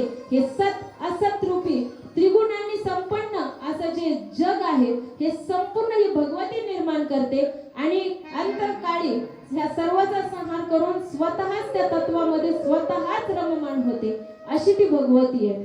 मग ही भगवतीचे गुण किती सांगावेत. हीच सर्वांना सर्व काही देणारी आहे, सर्व देते. जी इच्छा कराल फक्त प्रेमळ अंतःकरणाने जर तिच्या जवळ आपल्या भावना व्यक्त केल्या ना तर निश्चितपणे आपल्याला ती गोष्ट देणारी अशी ती भगवती. आणि ती गोष्ट जर तिने आपल्याला नाही दिली तर असं समजायचं ती गोष्ट आपल्यासाठी योग्य नव्हती. लक्षात येत आहे. आपण भगवंताजवळ मागावं पण हट्ट नाही करायचा. मला हेच हवं हे नाही म्हणायचं, कारण आपल्याला नाही माहिती आपल्यासाठी काय चांगलंय. मला असं वाटतंय माझ्याकडे हे असावं पण ते माझ्यासाठी योग्य असेल तर ते तू मला दे. हे मागण्याचं धैर्य, हे मागण्याचं धाडस, हे मागण्याचं सामर्थ्य आपल्यामध्ये जेव्हा असेल ना तेव्हा ती भगवती आपल्याला कधीच कमी नाही पडू देणार. तिला माहिती आहे आपल्या लेकराला काय हवंय. मग आपण का मागायचं. स्वतः भगवंताची आई जेव्हा भगवंताला मागते, गंगा जी का तट हो, यमुना का वंशी वट हो, मेरा सावळा निकट हो, जब प्राण तन से निकले, पीतांबर हो कसी यही छवि सामने हो, होठों पे कुछ हंसी हो, जब प्राण तन से निकले. असं मागते. ह्या पीतांबर धारण केलेला भगवंत अंतकाळी माझ्या समोर असाच्या असा असावा आणि माझ्या चेहऱ्यावरती, माझ्या ओठांवरती स्मित हास्य त्याच्याकडे बघून असावं. उस वक्त जल्दी आना, नहीं शाम भूल जाना, मुरली की धुन सुनाना, राधे को साथ लाना. हे मला वाटतंय रे भगवंता. हे यशोदेने मागितलेलं मागणं आहे भगवंताकडे, भगवान श्रीकृष्णाकडे, आपल्या मुलाकडे हे मागणं मागितलंय. एवढं मोठेपणा दिला. आईचं प्रेम त्या भगवंताला सुद्धा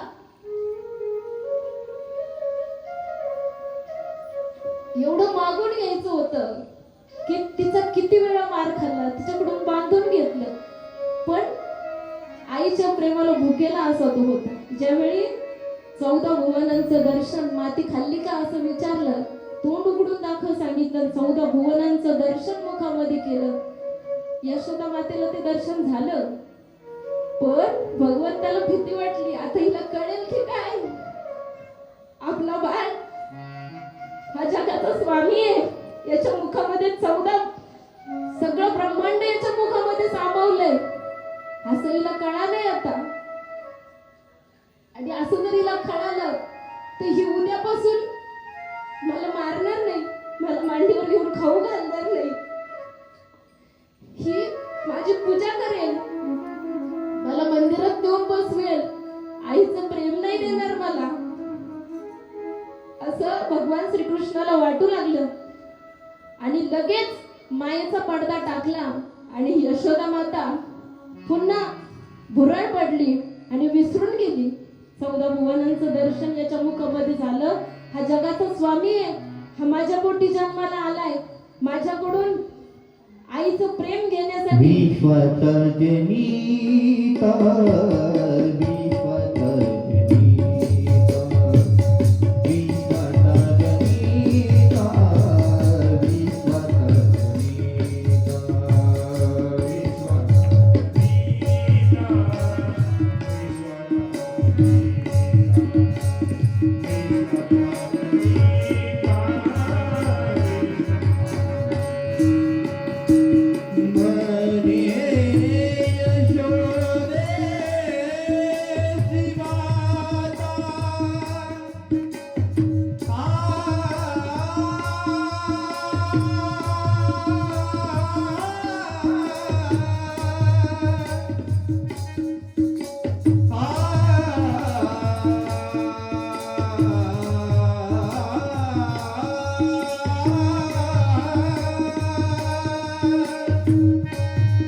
असा तो भगवान परमात्मा सुद्धा त्या आईच्या प्रेमासाठी भुकेला आहे हो.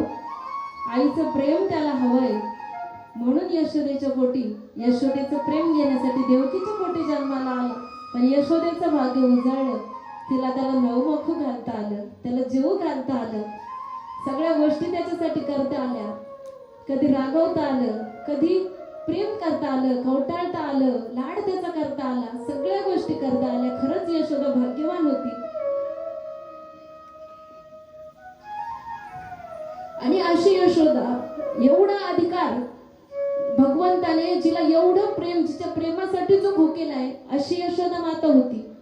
पण तरी सुद्धा जेव्हा भगवंताने तिला वरदान माग म्हणून सांगितलं, त्यावेळी तिच्या मुखातील शब्द आहेत, पीतांबर हो कसी यही छवि सामने हो, होठों पे कुछ हंसी हो, उस वक्त जल्दी आना नहीं शाम भूल जाना, मुरली की धुन सुनाना राधे को साथ लाना. अशी सगळी अवस्था माझ्या मृत्यूच्या वेळी तू ही परिस्थिती निर्माण कर आणि माझ्या समोर राधेला घेऊन, ती बासरी घेऊन तू उभा राहा आणि त्या मुरलीची सुंदर धून अशी तुम्हाला ऐकव.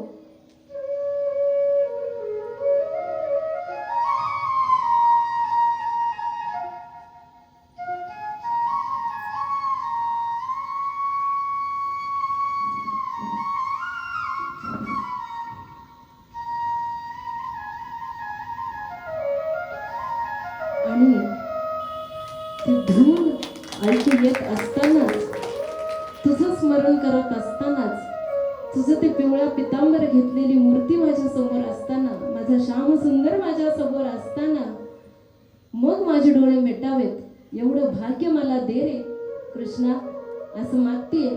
पण हे सगळं मागितल्यानंतर शेवटचं वाक्य काय आहे यशोदेचं, हे फार महत्वाचं आहे. यही है मेरी अर्जी, खुद गर्ज की है गर्जी. म्हणजे मला तर हेच वाटते की तुम्हाला हेच दे, माझी हीच गरज आहे, हेच माझं मागणं आहे, हाच माझा अर्ज आहे. पण हे जरी असेल, आखिर तुम्हारी मर्जी जब प्राण तन से निकले, शेवटी तुझी इच्छा. एवढा अधिकार नव्हता आपल्या मुलाकडून मागून घ्यायचं, तू असंच कर, एवढं प्रेम दिलंय मी तुला, तुझ्यासाठी काय काय केलंय, सगळे पदार्थ केले, परत सगळे मोडून सगळे एकत्र कर म्हणतो, एकत्र केलेले परत वेगळे करून खायला दे म्हणतो. एवढा त्रास दिलाय मला, एवढं छळलंय मला, एवढं याच्यासाठी केलंय मी, सगळ्या गवळणींचे गाराने ऐकलेत मी, कुठून कुठून याचं संरक्षण केलंय मी, काय काय नाही केलं मी याच्यासाठी, आई मुलासाठी काय काय नाही करत, हे सगळं केलंय मी, मग एवढं मागायचा अधिकार मला नाही का? असं म्हणू शकत होती ना, असं निश्चितच म्हणू शकत होती, मला तू हे दे, मी तुझ्यासाठी एवढं केलंय, आई म्हणूच शकते. पण नाही, हे मला पाहिजे, पण आखिर तुम्हारी मर्जी, तुझी जर तशी इच्छा असेल तर तू मला दे, असं म्हटलंय. म्हणून आपली इच्छा कधी भगवंतासमोर प्रकट करून सांगावी, पण भगवंतावर त्या गोष्टी सोडून द्याव्या की तो आपल्याला काय दिलं. आपण मागतो तेव्हा आपल्या बुद्धीप्रमाणे मागतो, पण तो जो देणार आहे ना, तो त्याच्या प्रमाणात देत असतो. तो कदाचित लाखो पटींनी आपल्याला जास्त देऊन टाकतो. आपण मागताना कमी मागू शकतो, म्हणून त्याच्याकडे काही मागत जाऊ नये, त्याचं स्मरण फक्त करत राहावं, त्याच्याकडे काही मागत जाऊ नये. अशी ती भगवती आईच्या रूपाने प्रत्येकाच्या घरामध्ये, ज्या आईच्या प्रेमासाठी भगवंत सुद्धा भुकेला आहे, असे त्या आईचे गुण किती वर्णन करून सांगावेत, किती वर्णन करून सांगावेत. आसितगिरी सममस्यात कच्चलम सिंधु पात्रैः सुरतरोवर शाखा लेखने पत्र मुर्वी लिखते यदि गृहीत्वा शारदा सर्वकालम तदपि तव गुणाना मीश पारम न याती. समुद्राची शाई केली, पर्वताची लेखणी केली तरी सुद्धा, आणि शारदा सर्व काळ जरी ते लिहित बसली तरी सुद्धा ते गुण लिहिले जाऊ शकणार नाही. एवढी गुण संपन्न अशी ती माझी भगवती आहे, आणि सर्वांना सर्व देणारी तीच आहे. त्यामुळे हे व्यासा, ही कथा जी मी तुला सांगितली, त्रिदेव सुद्धा तिच्या अधीन आहेत. त्यामुळे नारदमुनी व्यासांना सांगतायत की पुत्रप्राप्तीसाठी तुम्ही केवळ आणि केवळ त्या भगवतीची आराधना केली तरच तुम्हाला पुत्रप्राप्ती होऊ शकेल. शिव आणि शक्तीची आराधना करायला सांगितली. त्यानंतर पर्वतावर जाऊन व्यासांनी शिवाचं आराधन केलं, शक्तीची आराधना केली. शंकरजी प्रसन्न झाले आणि इच्छित पुत्रप्राप्ती तुम्हाला होईल असं त्यांनी सांगितल्यानंतर व्यास पुन्हा हजारो वर्ष 100 वर्षापर्यंत तपश्चर्या केली बरं का, असं वर्णन आहे. 100 वर्ष अगदी गलित गात्र होईपर्यंत वेगवेगळ्या कसोट्यांना पार करत अशी व्यासांनी ती तपश्चर्या पूर्ण केली. आणि मग भगवान शंकरांनी वरदान दिल्यानंतर मग व्यासदेवजी परत सरस्वती नदीच्या काठी जिथे त्यांचा आश्रम होता त्या ठिकाणी उपस्थित झाले. आणि उपस्थित झाल्यानंतर मग ऋषींचं काय काम असतं तर यज्ञ करणे, त्यासाठी अरणी आणि मंथा घुसळून तो अग्नी निर्माण करणे हे त्यांचं काम असतं. आणि आता बऱ्याच काळापर्यंत 100 वर्षापर्यंत व्यास महर्षी आश्रमात नव्हते, त्यामुळे तो विझला गेला होता. वास्तविक पाहता त्यांचं दररोज तेच काम होतं, त्यामुळे तो अग्नी परत परत प्रज्वलित करणे खूप सोपी गोष्ट त्यांच्यासाठी होती, जसं चूल असते. पण आता बराच काळ लोटल्यामुळे ते सगळं कोरडं पडलेलं होतं आणि ते निर्माण करण्यासाठी अरणी आणि मंथा घेऊन व्यास महर्षी तो अग्नी प्रकट करण्याचा प्रयत्न करतायत आणि मनामध्ये विचार करतायत. पुत्रप्राप्तीचं वरदान तर आपल्याला मिळालेलं आहे, पण पुत्रप्राप्तीसाठी पत्नी हवी आणि पत्नी चांगली पत्नी मिळायला हवी. पण मी जर आता पत्नी विवाह जर करण्याचा विचार करू लागलो तर लोक मला काय समजतील. एवढं वेदांचे खंड करणारे, पुराणांची रचना करणारे, एवढी वैराग्य संपन्न आणि आता संसारात पडणार आहेत असं म्हटल्यानंतर लोक मला नाव ठेवतील ना. माणसाने कशालाच नाही भीत लोक, पण 4 माणसं काय म्हणतील हा विचार जेव्हा मनात येतो ना तेव्हा मात्र विचार केला जातो ही गोष्ट करायची का नाही करायची. मग व्यास महर्षींना देखील तसं वाटू लागलं आणि आता काय करावं. पत्नीशिवाय तर मुलगा होणं शक्य नाही. मग ही पत्नी कशी प्राप्त होईल, त्या पत्नीचं चिंतन करता करता करता ती अरणी आणि मंथा जोरजोरात घुसळू लागले. तो अग्नी हळूहळू निर्माण होऊ लागला आणि त्याच वेळी त्या ठिकाणी घृताची नावाची अप्सरा प्रकट झाली. ती अप्सरा त्या ठिकाणी प्रकट झाल्यानंतर मग व्यास महर्षी तिच्याकडे पाहू लागले, ती व्यास महर्षींकडे पाहू लागली आणि व्यास महर्षींना समजलं की ही देवकन्या आहे, ही अप्सरा आहे, ही घृताची अप्सरा आहे, हिची कथा परत येणार आहे, परत येणार आहेत ह्या अप्सरांच्या कथा. मग हिचा जर पत्नी म्हणून मी स्वीकार केला तर माझं कल्याण होईल का, माझा संसार नीट होईल का, असा विचार ते करू लागले. मग याच्यामध्ये त्यांना अनेक गोष्टी आठवू लागल्या की अप्सरे बरोबर कुणी संसार केला आणि त्यांचा संसार शेवटपर्यंत चांगला झाला का, असा विचार व्यास महर्षींच्या मनामध्ये येऊ लागला. मग त्यांना आठवलं की अप्सरेसोबत लग्न केल्याने कोणाची कशी दुर्दशा झाली. पुरुरवाने उर्वशी सोबत लग्न केलं होतं. काय झालं, त्याच्या संसाराचा खेळ खंडोबा करून निघून गेली. त्याला नंतर काहीच सुचेना, काहीच समजेना, असा एकदम भिकाऱ्यासारखा तो पुरुरवा होऊन गेला, असं त्याची अवस्था झाली. हे व्यास महर्षींना माहित होतं. ही कथा आठवली म्हणल्यानंतर मग लगेच शौनकांनी प्रश्न विचारला, सांगा आम्हाला ती पण आपण फास्ट मध्ये ते कथा पाहूया. मग पुरुरवा कोणाचा तर पुरुरवा सुद्युम्न इला आणि चंद्रपुत्र बुधाचा मुलगा हा पुरुरवा, जे आपण इला आणि सुद्युम्न पुरुषाचं स्त्री झाली, स्त्रीचा पुन्हा सुद्युम्न पुरुष झाला हे आपण पाहिलं. मग त्यांचाच मुलगा ते चंद्रपुत्र बुध आणि इलाचा मुलगा म्हणजे पुरुरवा. मग त्याच्यामध्ये अजून अंतर्गत बऱ्याच कथा येतात. मग बुधाचा जन्म कसा झाला, चंद्राने बृहस्पतींची पत्नी तारा, बृहस्पती म्हणजे देवतांचे गुरु आणि त्यांची पत्नी तारा, हिला चंद्र आणि तारा यांचे गुरु पत्नी होती, तरी सुद्धा तिला आपल्या घरी घेऊन आला होता आणि तिला सुद्धा चंद्राचा सहवास हवासा वाटत होता. ती सुद्धा पुन्हा बृहस्पतीकडे जायला मागत नव्हती. अशी परिस्थिती होती. बृहस्पतींनी अनेक उपायांनी, आपली पत्नी दुसऱ्या पुरुषासोबत राहत आहे असं पाहिल्यानंतर बृहस्पतींनी अनेक उपायांनी त्या ताराला परत आणण्याचा प्रयत्न केला. चंद्राला अनेक पद्धतीने समजवलं, इंद्राची सहायता घेतली, शंकराची सहायता घेतली, ब्रह्माची सहायता घेतली, पण चंद्र मात्र कशाच पद्धतीने ऐकत नव्हता. कारण ताराचं सुद्धा त्यांना, ती गुरुपत्नी जी तारा होती तिचं सुद्धा त्याला पूर्णपणे काय म्हणताय त्याला सहयोग होता, संमती होती की बृहस्पतींकडे तिला परत जायचं नव्हतं. त्यामुळे चंद्र देखील बिनधास्त होता आणि बृहस्पतींना सांगत होता की आपल्यासाठी जो योग्य असतो त्यालाच स्त्री निवडते. आणि ही स्त्री सुद्धा सुखोपभोगांची इच्छा असणारी अशी स्त्री आहे आणि माझ्या सोबत ती सुखी आहे, त्यामुळे ती तुमच्या सोबत पुन्हा येणार नाही. आणि ह्या सर्व इच्छा तृप्त झाल्यानंतर हवं तर रजोनिवृत्तीनंतर स्त्री पुन्हा प्रत्येक महिन्याला शुद्ध होत असते आणि म्हणून त्यानंतर तुम्ही तिला पुन्हा घेऊन जाऊ शकता. असं सांगितल्यानंतर बृहस्पती पुन्हा निघून गेले, कारण आपली पत्नीच आपल्या सोबत येत नाही म्हणल्यानंतर काय करणार, काहीच करू शकत नाही. चंद्राबरोबर युद्ध करू शकत होते पण पत्नी यांच्या बाजूने हवी होती ना, पत्नीला सुद्धा तेच हवं होतं. त्यामुळे मग बृहस्पती निघून गेले. नंतर बराच काळ लोटला तरी पत्नी परत येत नाही म्हणल्यानंतर इंद्राची सहायता घेतली. इंद्राने सुद्धा चंद्राला बऱ्याच गोष्टी समजून सांगितल्या की ही गोष्ट योग्य नाही, गुरुपत्नींचा भोग घेणारा पापालाच कारणीभूत होतो, नरकात जाशील, अशा अनेक गोष्टी इंद्राने त्या चंद्राला समजून सांगितल्या. आणि तुझ्या 28 नक्षत्र जी आहेत ना त्या दक्षाच्या कन्या या सगळ्या चंद्राच्या पत्नी आहेत. एवढ्या सुंदर सुंदर पत्नी तुझ्या घरामध्ये असताना तू गुरुपत्नीवर डोळा का ठेवतोस, असं एवढ्यापर्यंत त्यांना समजून सांगू लागले. पण चंद्राला मात्र कुठलीच गोष्ट मान्य नव्हती. आणि मग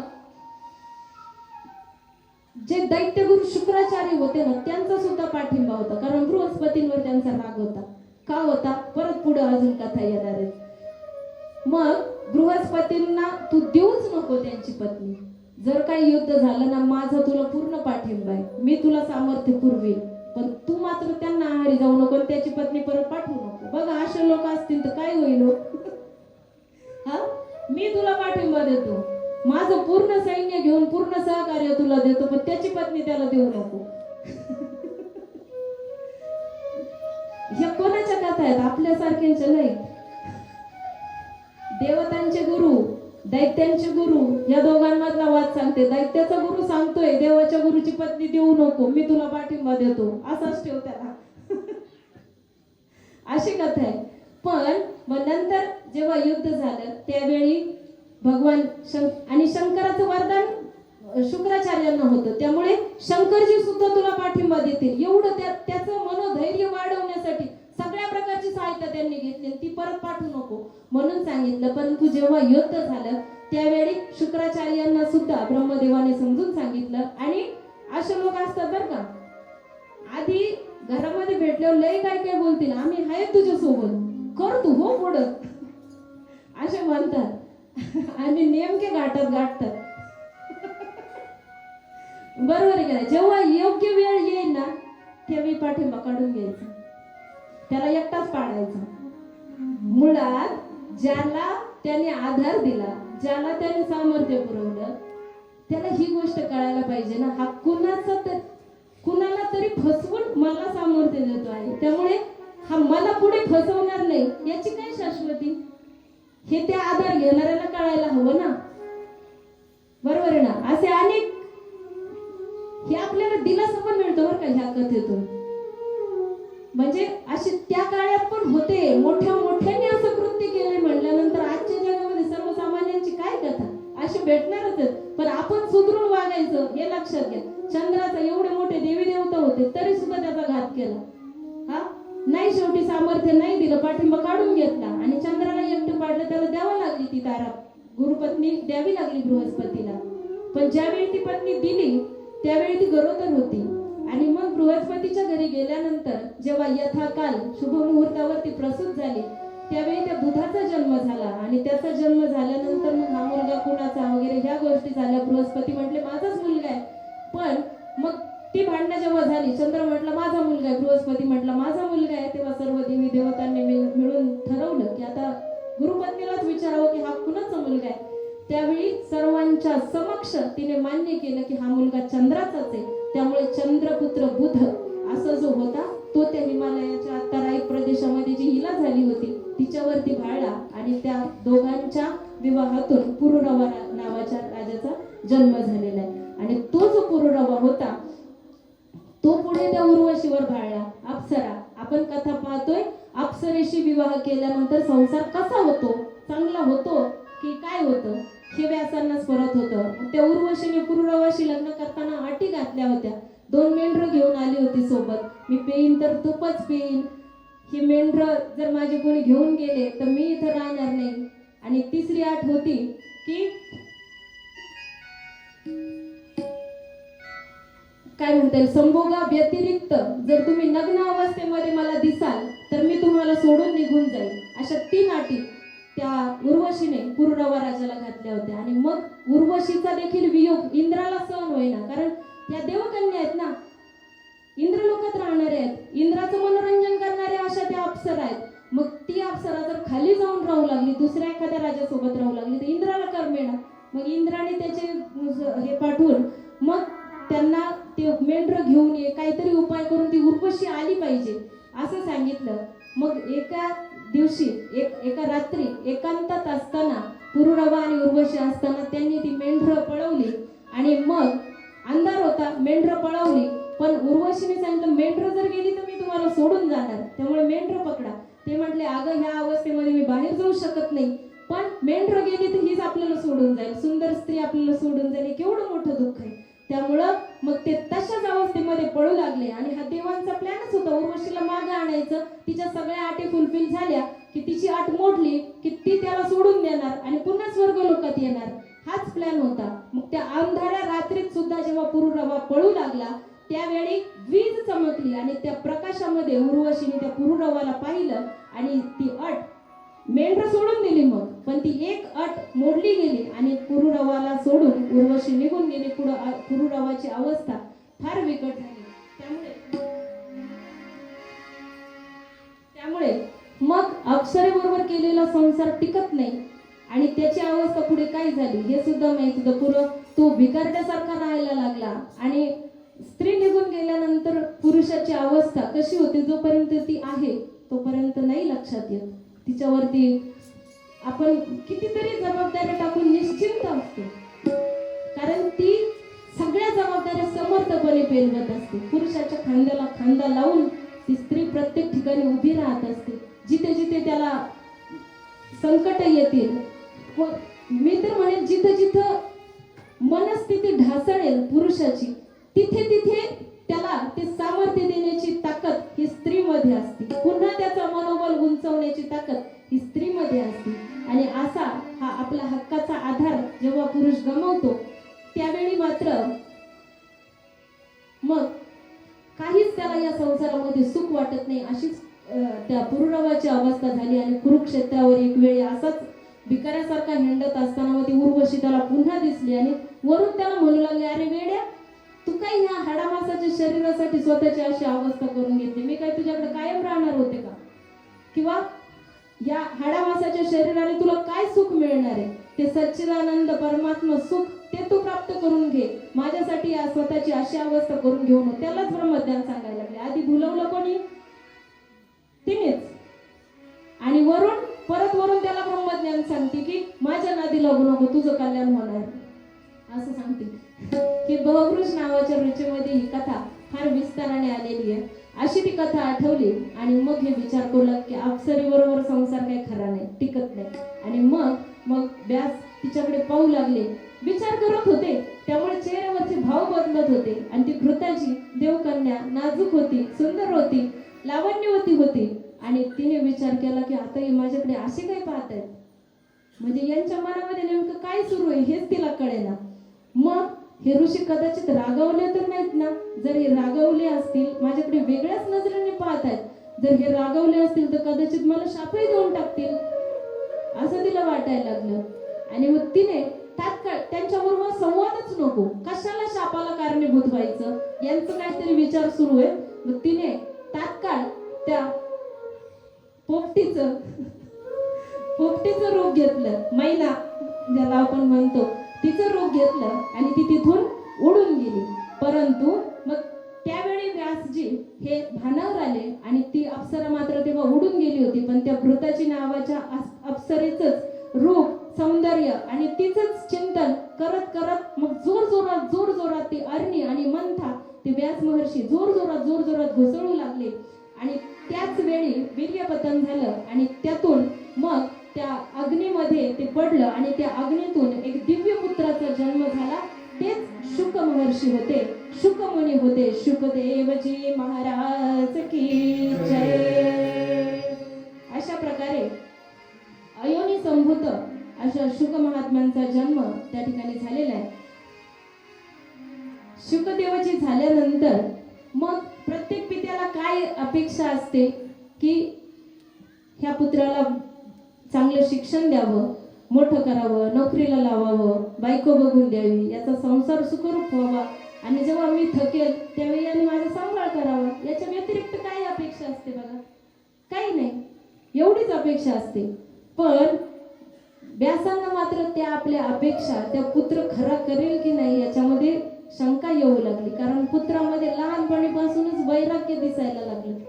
संसारामध्ये मी पडणार नाही असं शुकमुनींनी व्यासांना स्पष्टपणे सांगितलं होतं. मी लग्न करणार नाही, मी या गोष्टींमध्ये अडकणार नाही. आसक्ती ही फार मोठी वाईट गोष्ट आहे. आणि हे वैराग्य संपन्न माझे पिता, तुम्ही एवढे महान असताना सुद्धा तुम्ही ह्या गोष्टी तुम्हाला कशा समजत नाहीत की संसारामध्ये पडल्याने केवळ दुःखाचीच प्राप्ती मला होणार आहे. संसार दुःखामुळं चोहीकडे इंगळ, विश्रांती नाही कोठे, रात्रंदिवस तळमळ.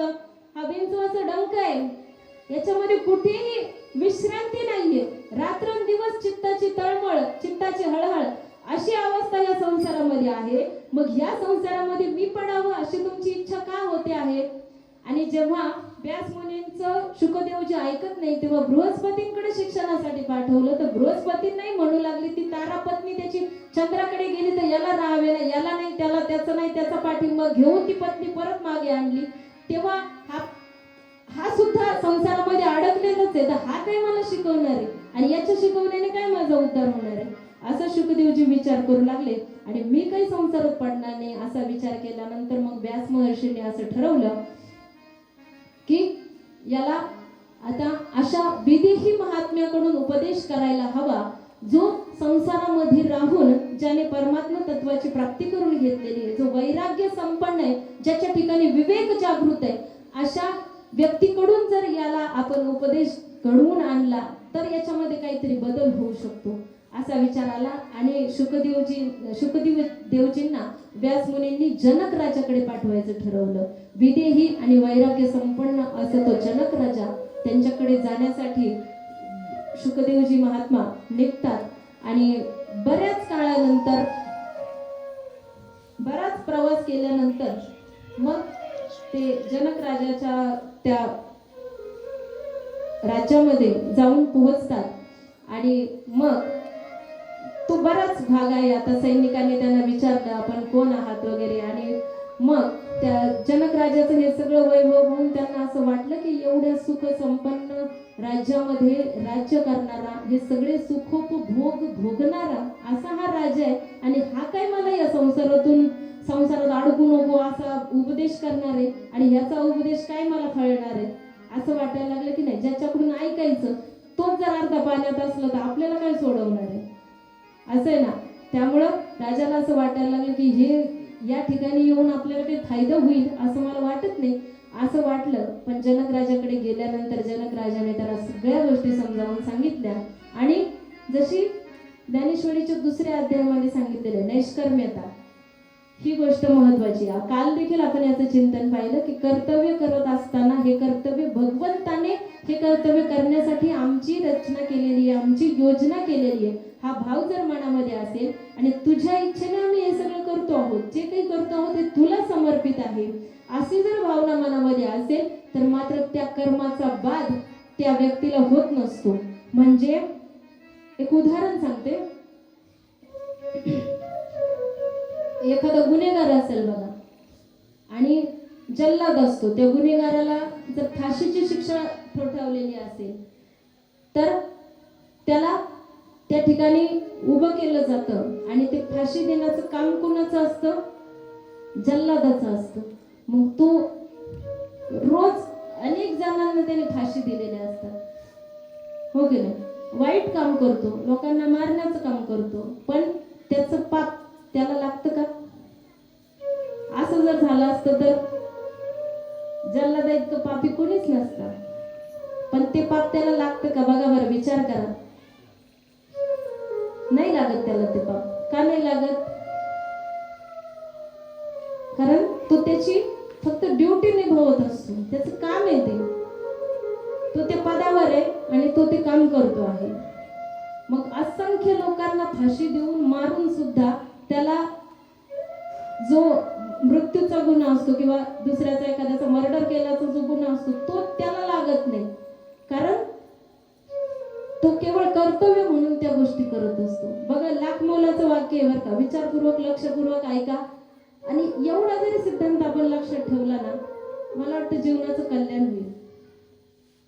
कुठलंही कर्म करत असताना हे आम्ही फक्त कोणीतरी ती शक्ती आहे जिने आम्हाला निर्माण केलं आहे आणि हे कर्तव्य आमच्या वाट्याला आलं आहे म्हणून आम्ही हे करतो. कुणाचे तरी सेवक आम्ही आहोत, इथले मालक म्हणून आम्ही नाही येत, याचे मालक नाही येत, आम्ही सेवक म्हणून करतोय. आमच्या मालकाने आम्हाला जी जबाबदारी दिली ती आम्ही करतोय.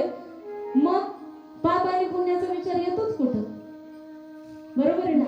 ते जे काही केलंय ते मालकाला समर्पित आहे, मालकाने सांगितलंय म्हणून केलंय. आपला रोल कुठेच येत नाही, आपण मात्र त्यापासून बाजूला राहतो. हीच जीवनातील नैष्कर्म्यता आहे.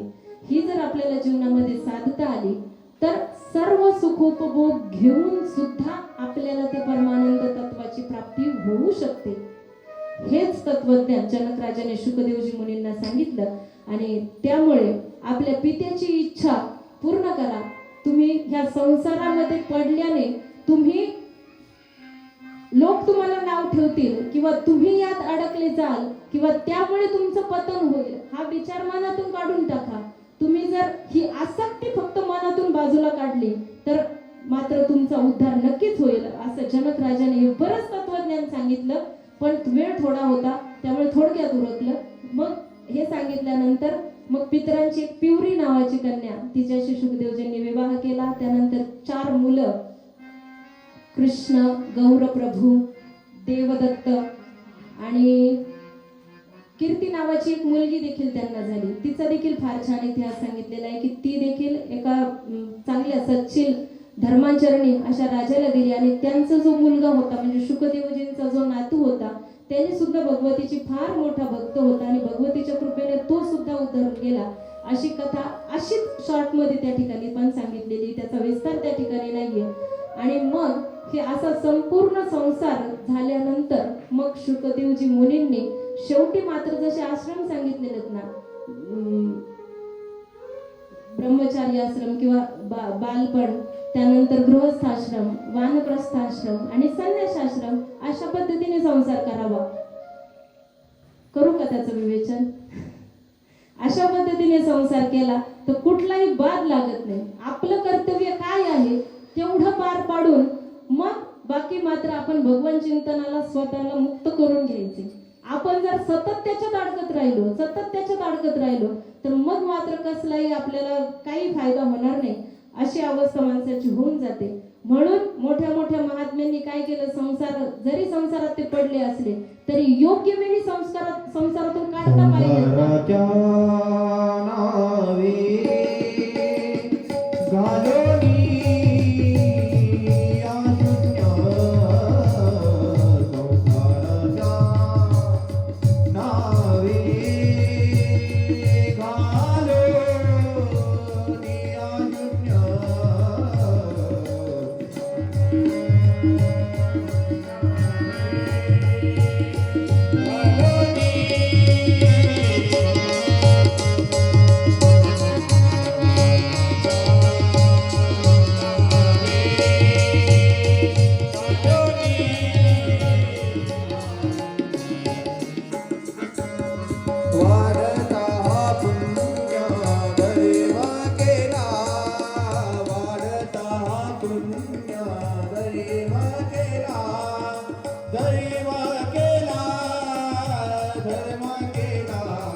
संसाराच्या नावे घालून या शून्य संसार त्याग नाही करायचा, त्याचा तो करायचा आणि त्याच्यातून आपला उद्धार करून घ्यायचा.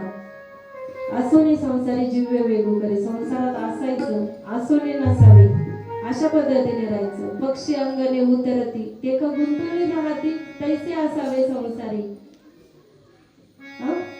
संसारी असावे नीन जावे संसारी असावे आत नीन जावे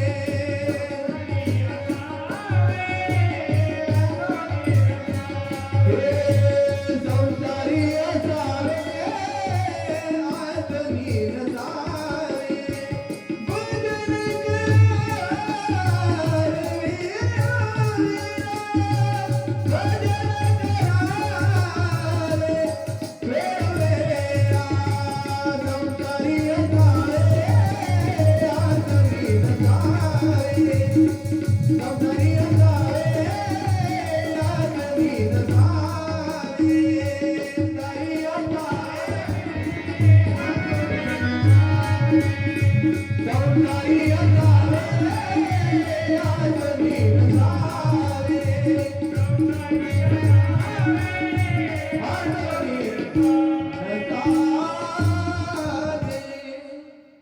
संसारी असावे पण असूने नसावे म्हणजे काय करावे? आपलं मन फक्त भगवंताच्या चरणी जर आपण ठेवलं तर शरीराने काय क्रिया होतात त्याने काही बाद होऊ शकत नाही. मय्येव मनाधत्स्व मयि बुद्धिं निवेशय निवसिष्यसि मय्येव अत ऊर्ध्वं न संशयः. मय्येव मनाधत्स्व मयि बुद्धिं निवेशय माझ्याच ठिकाणी मन ठेव, बुद्धी मलाच अर्पण कर. मय्येव निवसिष्यसि तू मलाच प्राप्त होशील यात काहीच संशय नाही असं सांगितलेलं आहे, स्वतः भगवंताने सांगितलेलं आहे. मग मन जर आपल्याला भगवंताच्या चरणी ठेवता आलं, बाकी बाह्य अंगाने आपल्याकडून काही कृती झाल्या, किती चांगल्या दर्जाचा संसार आपल्याला करता आला ना, तू केला पाहिजे. धर्म अर्थ काम मोक्ष हे सगळंच प्राप्त करून घ्यायचंय ना आपल्याला. केवळ मोक्षाची प्राप्ती नाही करून घ्यायची आपल्याला, संसार पण चांगला करता आला पाहिजे. तो पण सगळ्यांना नाही जमत. भरपूर अर्थ कमवा, सगळ्या इच्छा तृप्त करा, भरपूर विषय उपभोगा, परंतु केवळ तो जो इंद्रियांचा राजा आहे ना, तो फक्त त्या भगवंताला अर्पण करा. बघा कशानेच काहीच बाधा होणार नाही. फक्त भगवंताच्या चरणी मन ठेवा. आणि हेच शुकमुनींनी आचरलं आणि योग्य वेळी संसारातून निघून मग त्या शक्तीची उपासना केली. आणि त्यानंतर मग एके दिवशी दिव्य असा प्रकाश विजेसारखा त्यांच्या शरीरातून निघून तो त्या कैलासामध्ये गेला आणि त्याच्यामध्ये शुकदेवजी मुनी लिप्त झाले. त्यांचा अवतार समाप्ती त्या ठिकाणी झाली. शुकदेवजी महाराज की जय. आणि आपला पुत्र अशा पद्धतीने आपल्याला सोडून गेला. हे व्यासांना काही सहन होईना आणि मग ते पुत्र वियोगामध्ये रडू लागले. पुन्हा कशातच त्यांचं मन लागलं. नंतर मग मातेकडे गेले. जेव्हा मन रमत नाही त्या 9 वाजलेले 2 मिनिटांमध्ये आपण संपवणार आहे. मातेकडे गेले. मातेला त्या गोष्टी सगळ्या सांगू लागले. जेव्हा त्या मातेचा विषय आला तेव्हा पुन्हा शुकदेवजींनी पकडलं. ते वाटच पाहून होते की कुठला विषय कुठला क्ल्यू मिळतोय की त्या कथा लगेच त्यांच्याकडून ऐकून घ्यायच्या. सत्यवतीचा पूर्ण पूर्व वृत्तांत ऐकला. सत्यवतीचा जन्म कसा झाला ते ऐकलं. नंतर सत्यवती आणि पराशरांच्या पोटी व्यासदेवजींचा जन्म कसा झाला त्या कथा ऐकल्या. आणि मग त्यानंतर व्यासांकडून पुढे पांडवांचा वंश विस्तार हा कसा झालेला आहे त्या कथा आपल्याला उद्याच्या सत्रामध्ये ऐकायच्यात. मला वाटतं प्रथम स्कंदातल्या जवळजवळ बऱ्याचशा कथा, सगळ्याच कथा अगदी धावत्या गतीने पण त्याला स्पर्श करण्याचा प्रयत्न आपण केला आणि प्रथम स्कंद या ठिकाणी आपण समाप्त करतो आहोत. श्री जगदंबा चरणार्पणमस्तु. कमळच्या माता की जय. आरतीची तयारी करा. राधे कृष्णा कृष्णा कृष्णा राधे राधे राधे श्याम राधे श्यामा श्याम श्यामा राधे राधे.